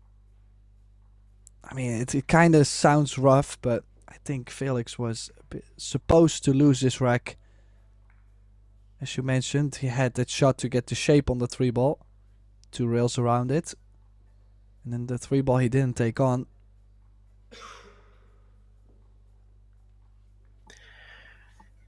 Yeah, I think just the more you turn things down, you can. Shots don't present themselves again. Not to say it was the only chances that he had to take, or it was like, you know, there wasn't safety options. I do think the one where the 3-ball was near the 10, I know he was using the bridge, but it did look like there was a draw option, but easier for us to say that here. Definitely the second one on the 3. I did feel that was a one FELIX could have made work, but again, maybe he didn't want to take any chances with Luca coming back. So big break here. Going to get 1 in the corner, maybe 2 in the corner, but no shot on the 1. Nothing of any offensive, you would think.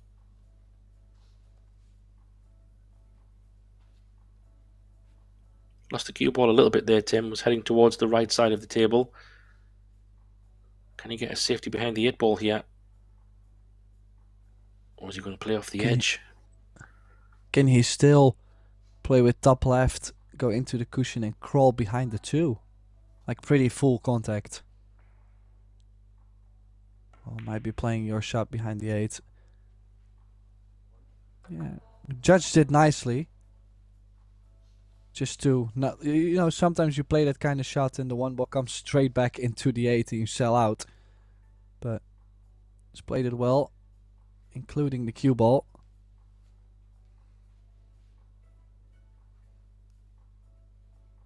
Lucas called aside. Oh, look at this. He's not gonna be on the 2-ball, but I mean, 1 good jump, and this opportunity might be his. Beautiful 1 rail kick in the side.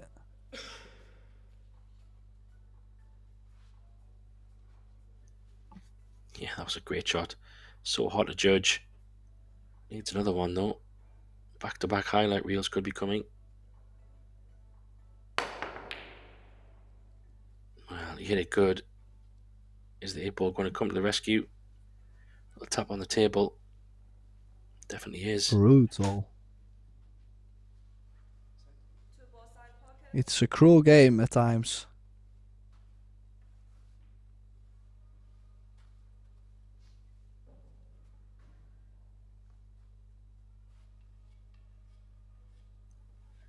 I guess we've seen so much back and forwards in this match, Tim.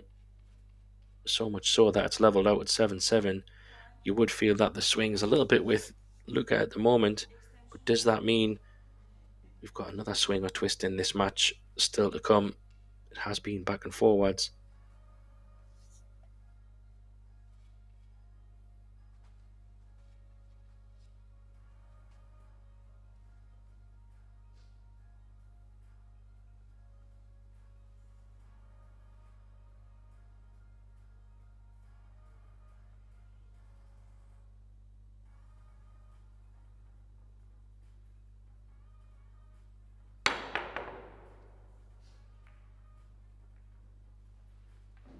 Oh, he's left it on.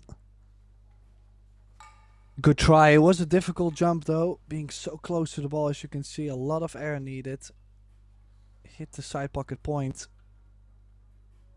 And now a chance for Luca to take the lead.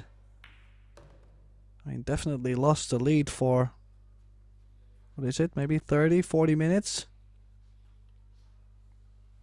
Yeah, at least. not only lost the lead, he looked very much out of it. But all of a sudden, like you say, 30, 40 minutes later, somehow he looks very much in it. So much so, he's been given a gift of a starting shot, wide open table to get to 8-7. What a turnaround, Tim. This is incredible. 7-4 down. I didn't think he would be 8-7 up, or at least a chance to get 8-7 up, to be honest.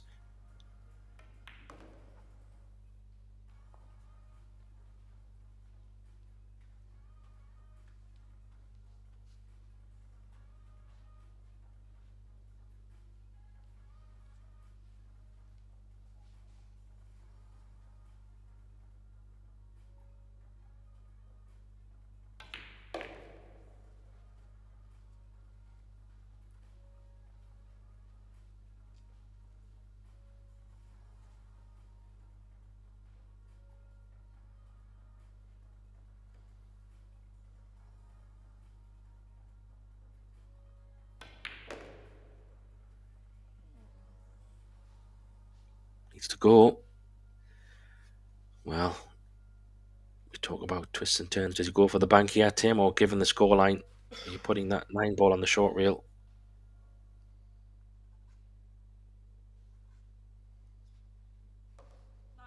Oh, he has called the bank. I couldn't pick either. With this scoreline, I kinda like to play the safe. Just get the distance in. Don't sell out. But he probably feels like, man, I should have run out 100%.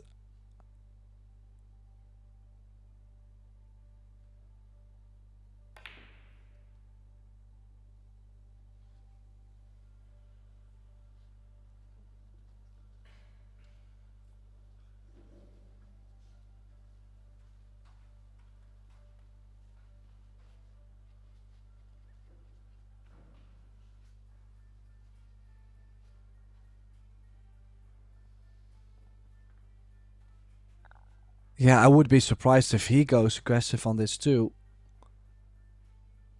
But who knows? I mean, should have lost the rack already. No, he's playing the overcut. I like that a lot more, but as I was gonna say, sometimes a player can feel like, well, I should have lost the rack anyways. Let me just swing at something. And then they make the ball. And he's caught it too thick. This is another chance for Luca. Yeah. Back again. I'm not saying he should have went for that either, Tim, but turned down maybe another half opportunity or a sniff at the rack. He's such a good potter as well. Made a little bit of a mistake there. Big pressure 9. Strokes it in. A little pacey. Just okay. Wow, what a turn of events.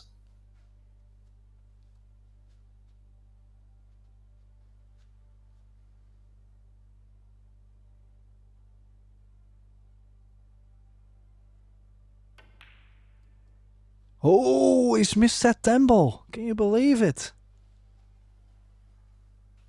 Yeah, I can, actually. I feel like this match is just so many surprises and twists and turns. I'm not surprised anymore. I think there's just so much drama in this match, from swings and momentums. We probably were due some kind of crazy miss. But jokes aside, no, I didn't expect that miss. But, I mean, this one will really hurt. Yeah, the pressure definitely is on. Both players starting to struggle to get to the finish line.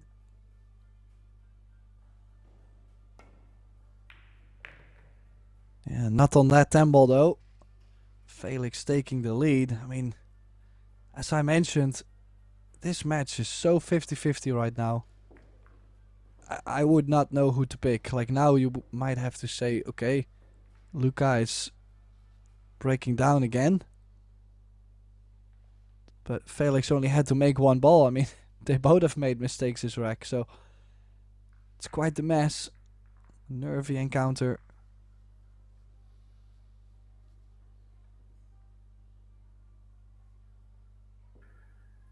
Well, you kind of think if you're thinking of the other semi-finalists, maybe sitting there or preparing, however they choose to get ready for their semi-final, do you think they'll be watching this match if they're relaxing, or watching themselves on YouTube? Probably not from the stands, maybe, I don't know, but do you think they'll be watching this match in the back somewhere?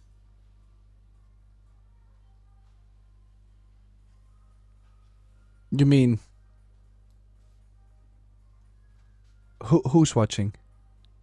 The other semi-finalists in the men's? Oliver? No Marco? clue. I mean, why would they even consider this? I mean, they still have a full match to play. I mean, I would be way more. I would be way more focused just on myself. You know, like just make sure the energy is right. Focus on the semifinal, and whoever I play in the final shouldn't matter, because when you win that semifinal, you're gonna be confident going into the final. Obviously, because you already have a win on that specific day. No, I would not even spend my time near the pool table at all. I would be sitting outside in the sun probably. They're in Spain. Yeah, exactly. I was just curious if they were maybe in their room or just relaxing, having a little bit of a lie down or whatever. You know, sometimes people like to keep an eye on what's happening, even just from a time point of view. But maybe they're just checking the score and seeing if everything's on track, or maybe not. Just getting ready for their 2 p.m. match, which is about 45 minutes from now, give or take. He's overcut this, though. Wow, the wheels are starting to come off a little bit. That was a half chance, Tim.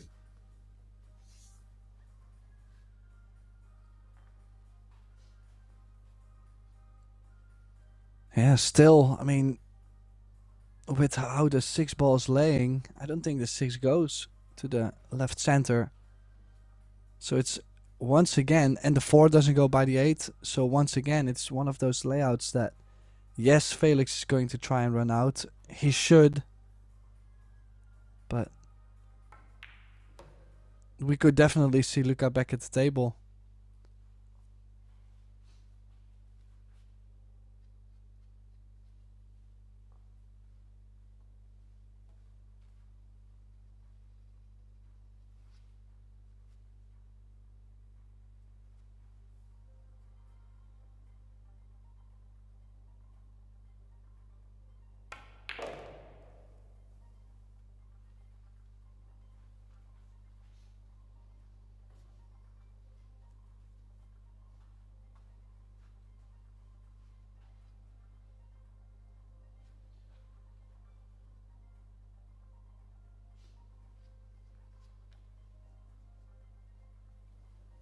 Yeah, I wonder once he makes this 3, I wonder if we get a chance to look at that overhead. I don't know if that 6 ball is there you go. Oh, there you go, Tim. 6 ball is definitely not potable. So some creativity needed, unless he chooses to play safe. Some capacity, maybe.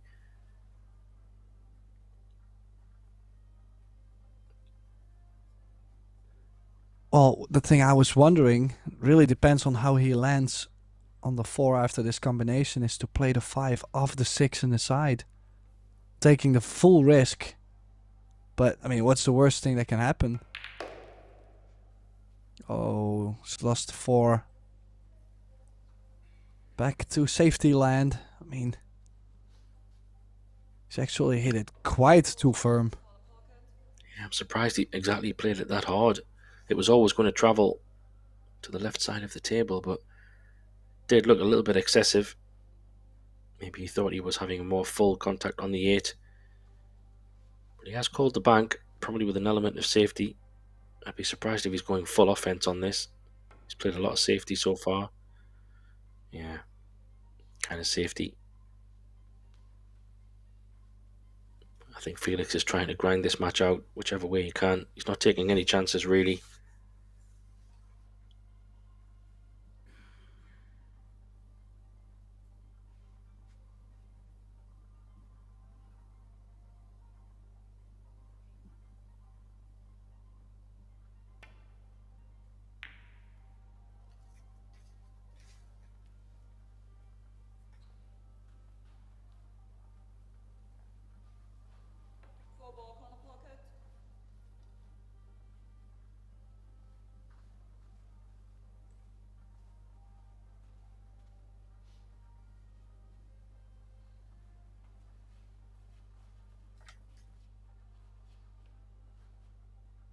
I was gonna try and send the 4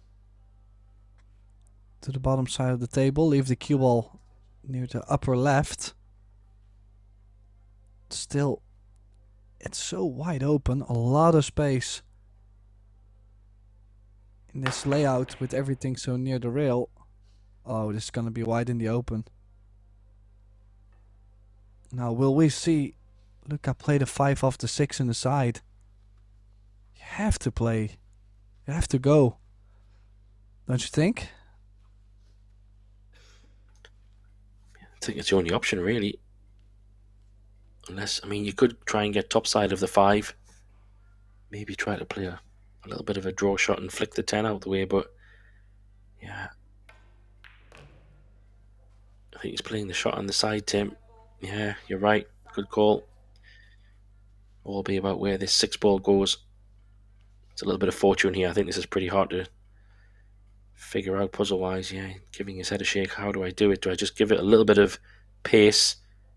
Try and keep the cue ball center table as best as I can and hopefully get a shot.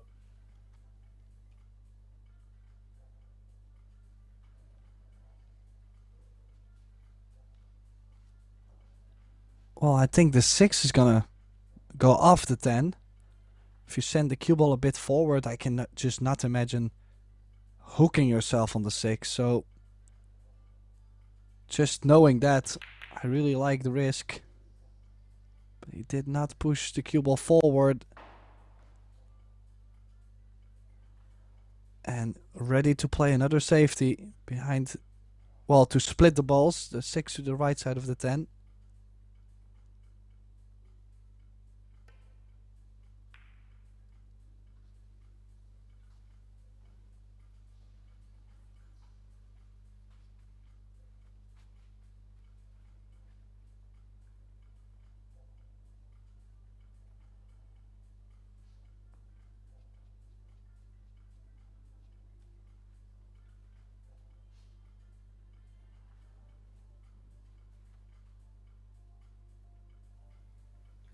I mean, has this match got anything other written than hill all over it, Tim?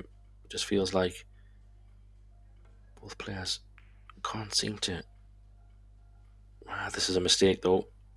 He's left quite a tempting bank here. I don't think he can pot it, but he does have a safety option. But there is an offensive bank here, Tim. Would you go for this? Yes. It's a small draw. 7 is hanging over the side. Definitely a good time to go. Bit of a tricky shot still to play. The 9 pretty much near the side. Has to be careful not to run 2 rails and scratch into the side. So he's stunned it a bit more, but that's where also the pace gets a bit trickier. So long on the 9. How are the nerves? You can see, I don't think we've seen him do this before. So he's realizing that this is a big shot. Make this land somewhat on the 10. We could be on 8 each.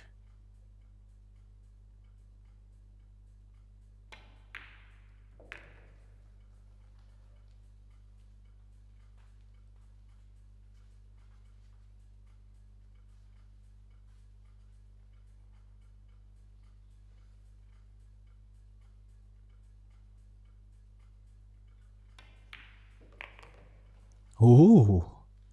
Then again, he used everything off the corner there on the 10. Does get the job done though, Graham. Yeah, a little bit of a wobble there on that 10 ball. But both players had somewhat chances in that rack.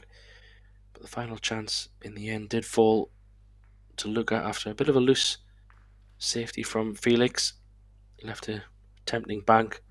There you see that 4-8 combo, just too much pace. A pretty good shot on the side there from Luca. And there's the bank. And then the little wobble on the 10, but nothing of too much concern. 8-8. It's going all the way this time. You can just see it.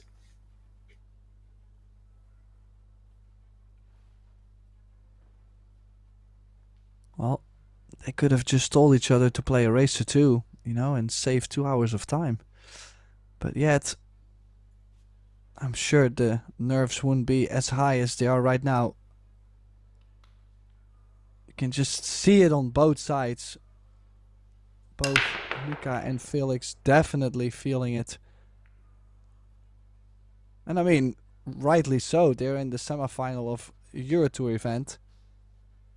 It's a big thing. Definitely a great opportunity to make it to the final. They're 8-8, so I give them all the rights to be nervous.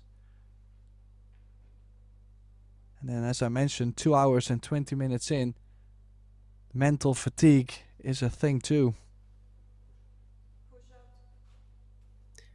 Yeah, and that's why I just think what you've just said there is really, really important. That's why I think there's a little bit more drama still left in this. It was a pretty quick push out in the end. The balls are pretty separated from left to right, so a little bit of a cluster by the centre pocket.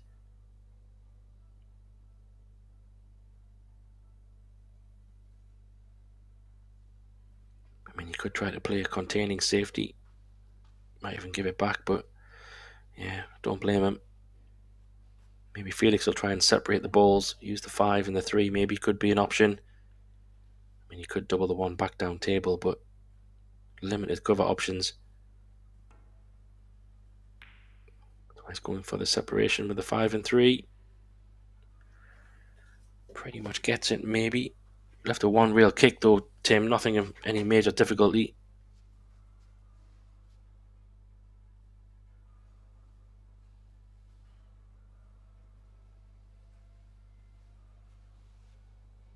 I'm just wondering, what is the shot? Possibly just send the 1 ball down table.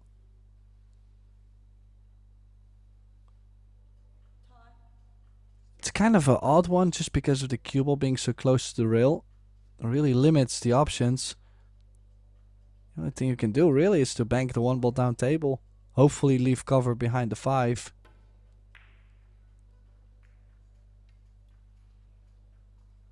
Yeah, that's what he's tried to do, just a bit thin on the 1 ball. Still okay though, I mean it's not like he's just donated a rack, but Felix could be banking over the 1.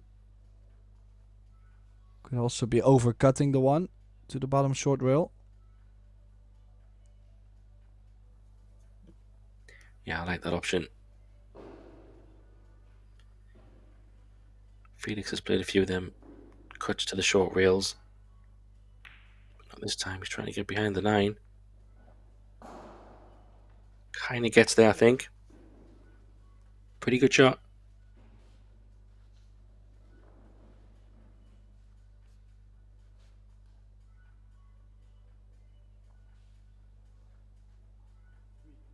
Well, he is massaying on this, so must be a very slight edge. Well, a little bit conservative, but still in this rack. Yeah, and where the 4 ball and the 7 ball is, doesn't mean that all rides on this 1 ball to some degree either. I mean, there is probably a bank on the 4. I don't think that 4 can be dropped in the side. That looks far too close to the rail. But it is far enough off to make a bank. And the 5 ball probably goes past the 10 as well. Just thinking a little bit further ahead, of course. So Felix is caught the 6 ball, but that's okay. This is a bit more tricky.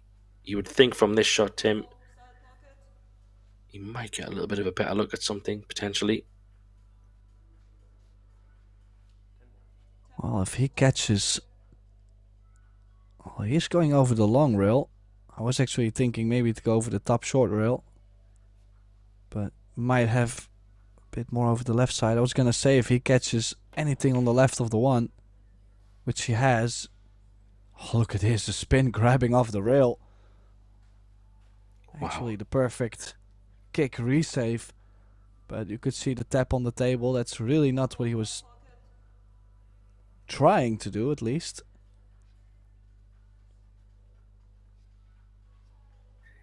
Yeah, that was quite a result, really. Felix must have been thinking, hopefully I can get a good chance or a shot at something here. Don't think he expected to come back to be behind the 5. Well, more of a mess over there. Well, he has got a shot on the 1. Not sure if he can do anything with it. 2 ball could go in off the 4, maybe, Tim. If he left it, if he could get a shot at that, could be an option.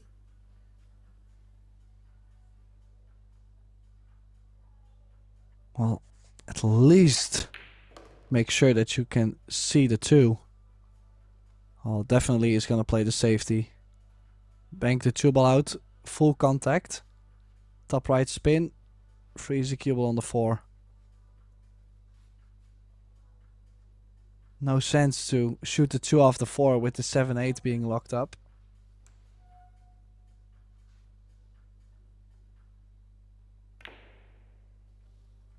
Oh, he has not played the inside spin to get closer to the 4. A little bit of a missed opportunity, I feel like. Would be so nice to be closer to the 4 ball. Yeah, interestingly, Felix bringing his jump cue. He's only got half a ball here. Maybe call the 10, possibly just in case. Or the 6 ball. Probably call something. Yeah, he's called something.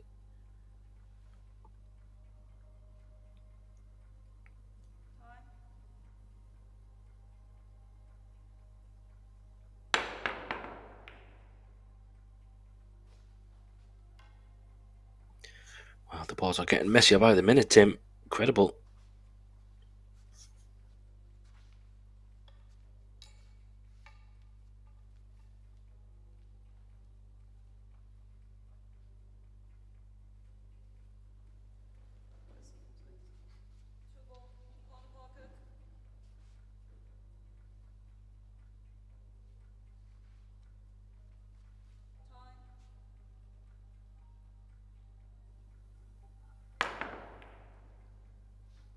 He's caught the edge.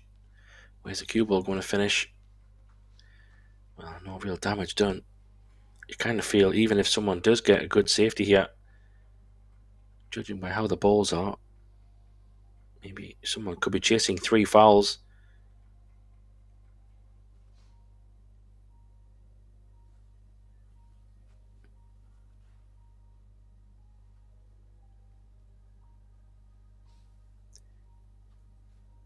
Yeah, hard to see if you can get cover here.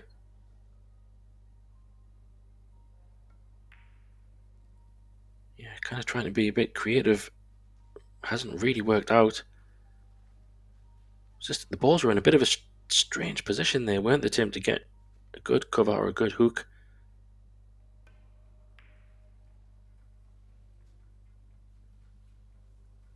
Jump cues coming out here.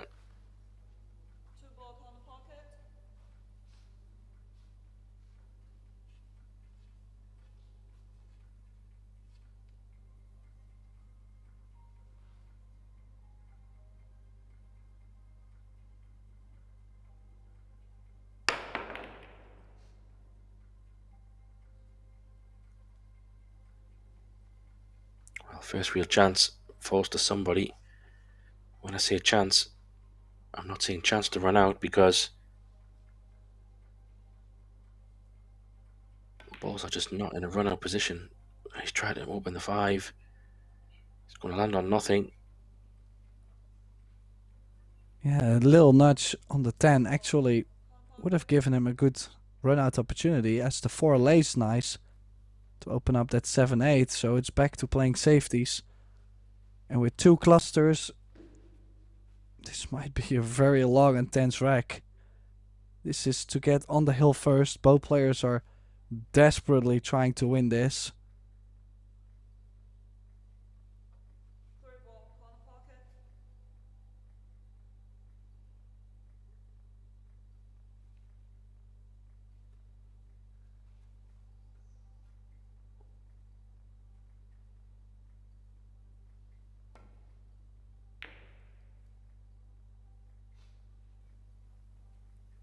Wow, he's played a real good cue ball. I mean, then again, it's like they're getting safeties, but there's no real intention behind it. Like there's no big push, because this is a one rail escape. It's like so high percentage for Luca to hit this. And as long as the 5-10 doesn't open up, you could even put the 3-ball in front of the corner and the run out would be most likely not available. Just... Oh, doesn't want to... Oh, he touched the 10-5.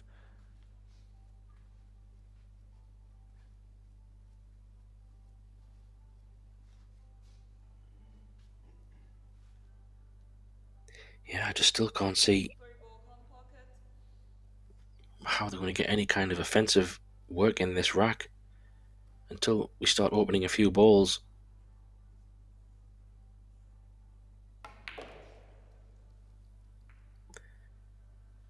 Well, that helps a little bit.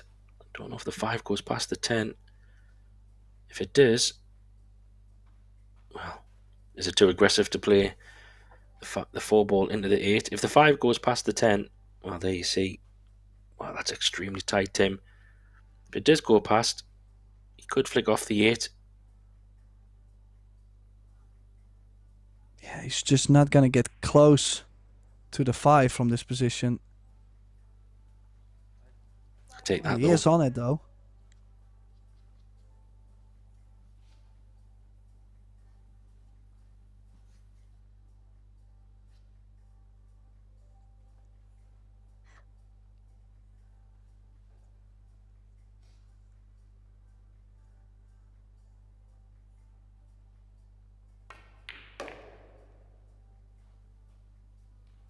Yeah, still quite some work to do on this 6-ball.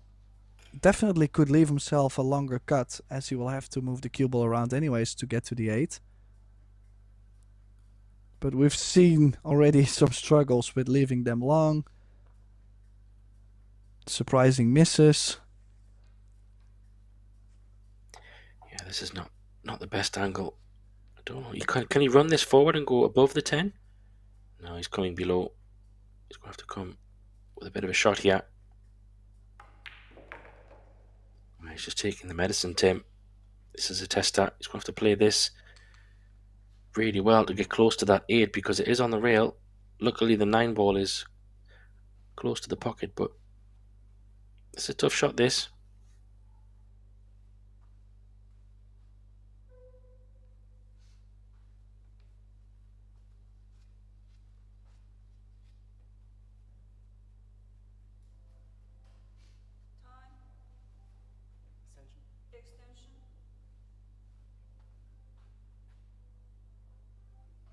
Well, the thing is, it's not just to make the ball. You have to play with outside spin too to get a better shape on the 8. Just to cut this in and run towards the 10 is not enough.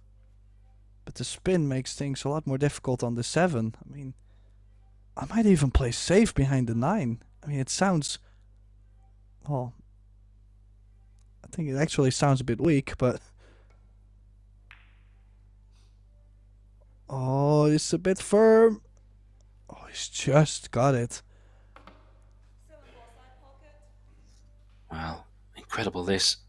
I mean, Felix not taking... Even though he did take a couple of chances a moment ago to open a couple of clusters up, he felt that that was a risk too far. The only risk for me with this, Tim, is, again, we have to say he has turned down an opportunity of sorts. Brings Luca back to the table. And what if he gets a kick and hooks him back or something crazy happens? Or he could just miss it completely. Wow. Well, he's hit almost every kick in this match. And you could say that this is probably the most important one for Luca to miss. I mean, sure, you want to hit all of them, but I'd rather miss a couple in the first couple racks than on 8-8. Brutal. This means a huge opportunity for this young man to get on the hill first. Yeah, and just because of where the 8 is, Tim, as well, having ball in hand, of course, just makes it a whole lot easier to get good position on that 8. And yeah, we can always be critical about refusing shots or taking them on. In this situation, it paid off, getting ball in hand. But as you said, Luca had hit pretty much everything, so therefore you've got to bank on him hitting it again.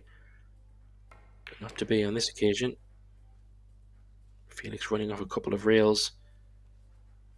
Well, we've been so engrossed in these last couple of racks, Tim. I've got no idea whose break it is next. I'm totally lost on the breaks. These have been two really long racks.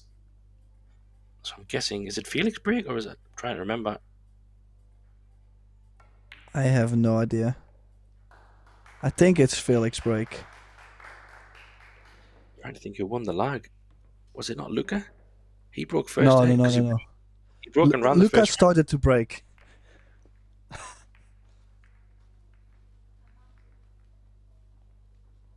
Well, I'm just wondering, Luca leaving the arena. Surely we've used all our timeouts. Just so everybody knows, our next semi-final will start in 23 minutes between Hubert Lopotko and Oliver Zonocki, the Pole against the man from Hungary. And then on the other table, we'll have the other semi-final in the women's event. That final, or that semi-final, excuse me, will be between Zlateva and Ushan.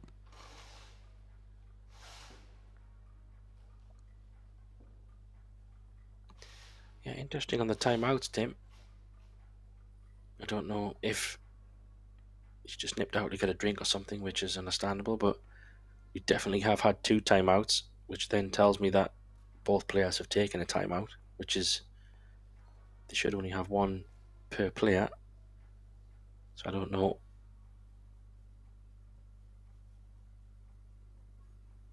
Yeah, I'm a bit clueless too about what's going on right now. But we will just have to wait a little bit for them to continue.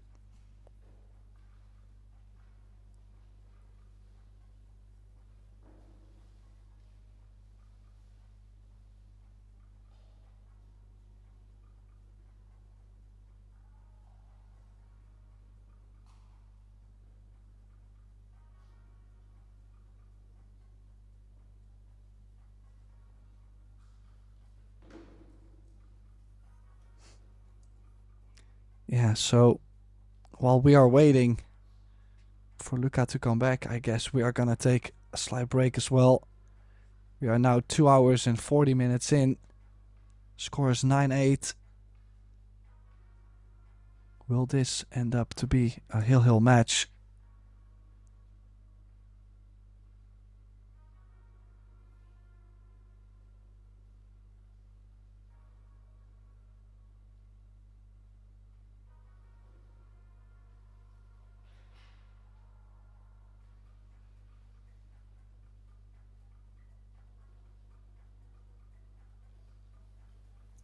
Yeah, I don't know what's happening here.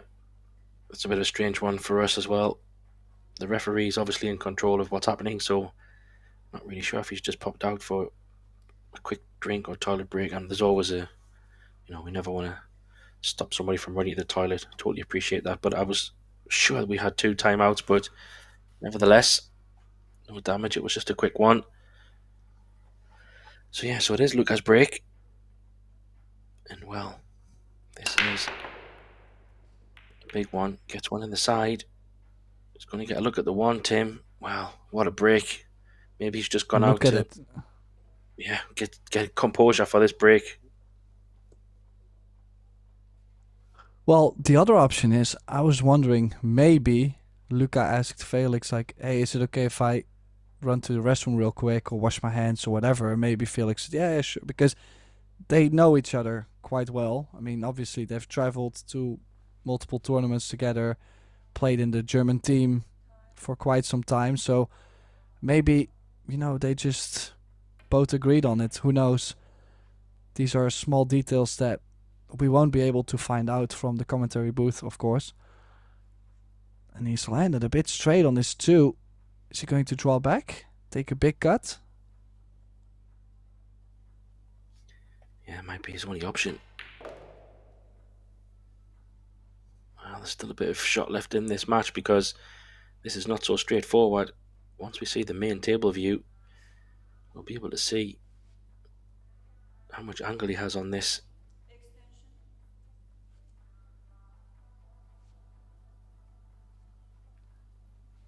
Well, there you see, Tim. Can he avoid the 10? I think so. But is he going to have to play underside the 5? Hard to tell from here. Oh, definitely short side. There you go. He's played a beauty. Wow. How well has he hit that? Making sure he doesn't bump the 10. A low right spin. It's not out of the woods yet. A bit straighter on this 5. I'm not sure if he's going to play the 6 in the side. But what a run out this would be to get this match. Hill.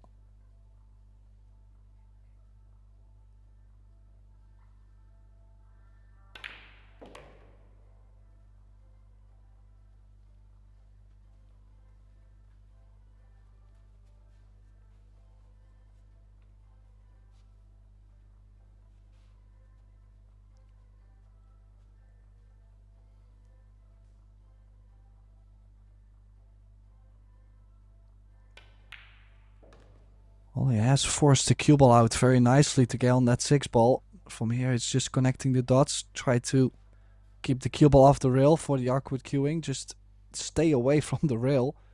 It's the biggest message I could give him. Best advice, probably. Well, I think we've probably gone from the longest rack of the match, Tim, to potentially the quickest rack of the match, which is going to set us up potentially for, I don't think you would disagree, it very much seemed like it was going hill all the way.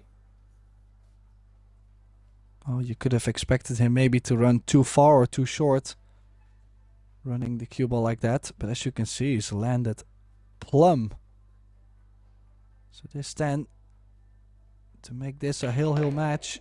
And down goes the 10, and it's hill. Who is gonna make the final? Winner of this match, meeting Oliver Zolnocki or Hubert Lopotko in the final of the Predator Spanish Open. You can see the handshake. I mean, both smiling. It's what I was expecting. I mean, there's no tension between the two of them. It's just all about they both are wanting so bad to just make it to the final. You know, this is pure sports. No hard feelings between the two of them. Eventually, one has to win, though. And as I mentioned on, I believe it was 7 each, it's just difficult to pick a winner. This can literally go to Luca or to Felix. Yeah, flip of a coin for me. I mean, it was a great break there in the last one. Felix will be just hoping, give me a chance. He has turned down a handful of chances throughout this match in the latter stages, but he's hoping for one more.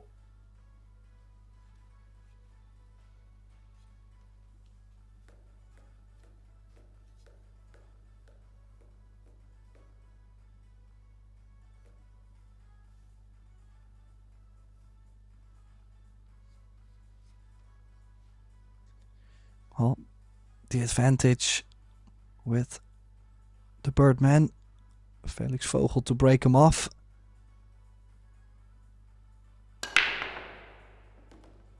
Oh, bit wilder on the cue ball, but it does stay on the table. And look at that one ball dressing up over the corner. Wow, look at his layout too. It's like tap the one ball in, 2 in the side, stop the cue ball on the 3, you're on the 4. I don't think you could have had a better layout to start your campaign with in a hill match.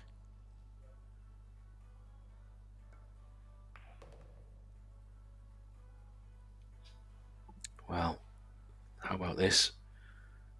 Felix, I don't think has run a rack in this full match, Tim. What a time to get your first when it's 9-9. That would be a nice little stat for him to walk away from this match from, wouldn't it? Final rack, just break and run it.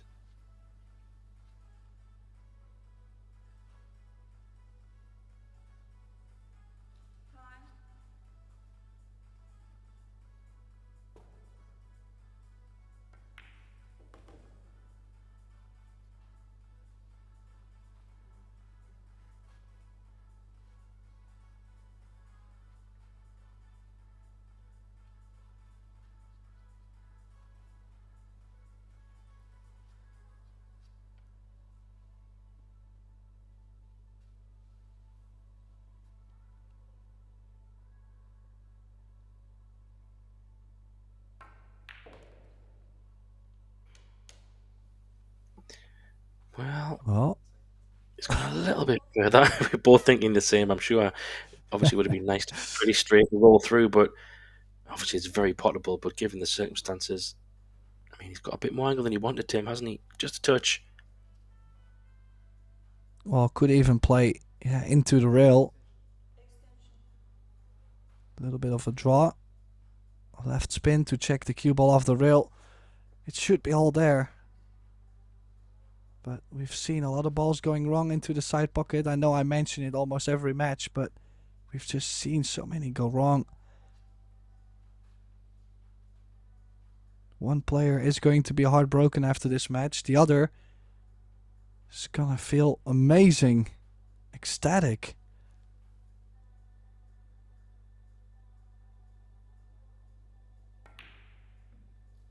Always missed the 4, and by quite a bit there. Wow, that is just incredible. I mean, just I'm flabbergasted to see that. Just look at the 4 ball, and that might be because of the left spin he put on the ball. Yeah, you said it. He hasn't just missed it. He's absolutely missed it by a mile in terms of the level of where he's at. And that 4 ball looks like it goes. What a moment for Luca. Talk about pressure. His destiny on his side.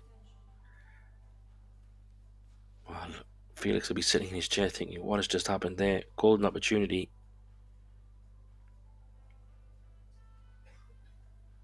Also, knowing that this was the shot, you know, make the 4 and get on the 5, you're most likely to be at the end. Wow, he used all of the pocket there. But just look at this. Can use the top short rail. 5 balls to go for now Luca MENN to get to the final. This is still crazy back and forth.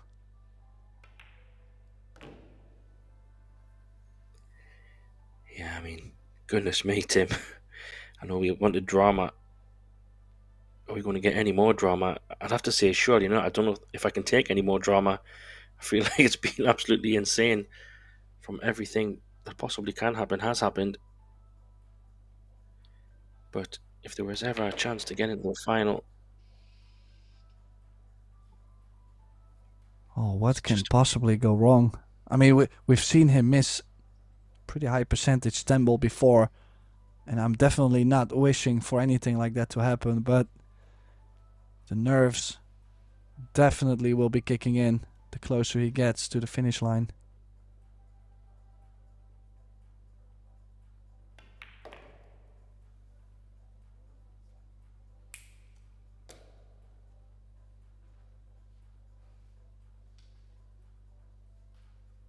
Well, you could see what that meant to him. Tapped the table, cleaning with the towel.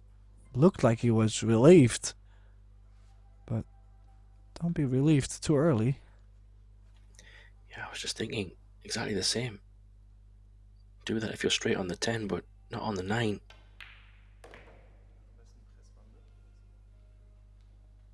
Wow.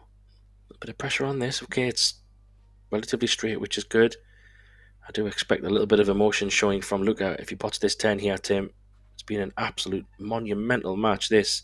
Huge grind from both players. Shame there has to be a loser, but there will be.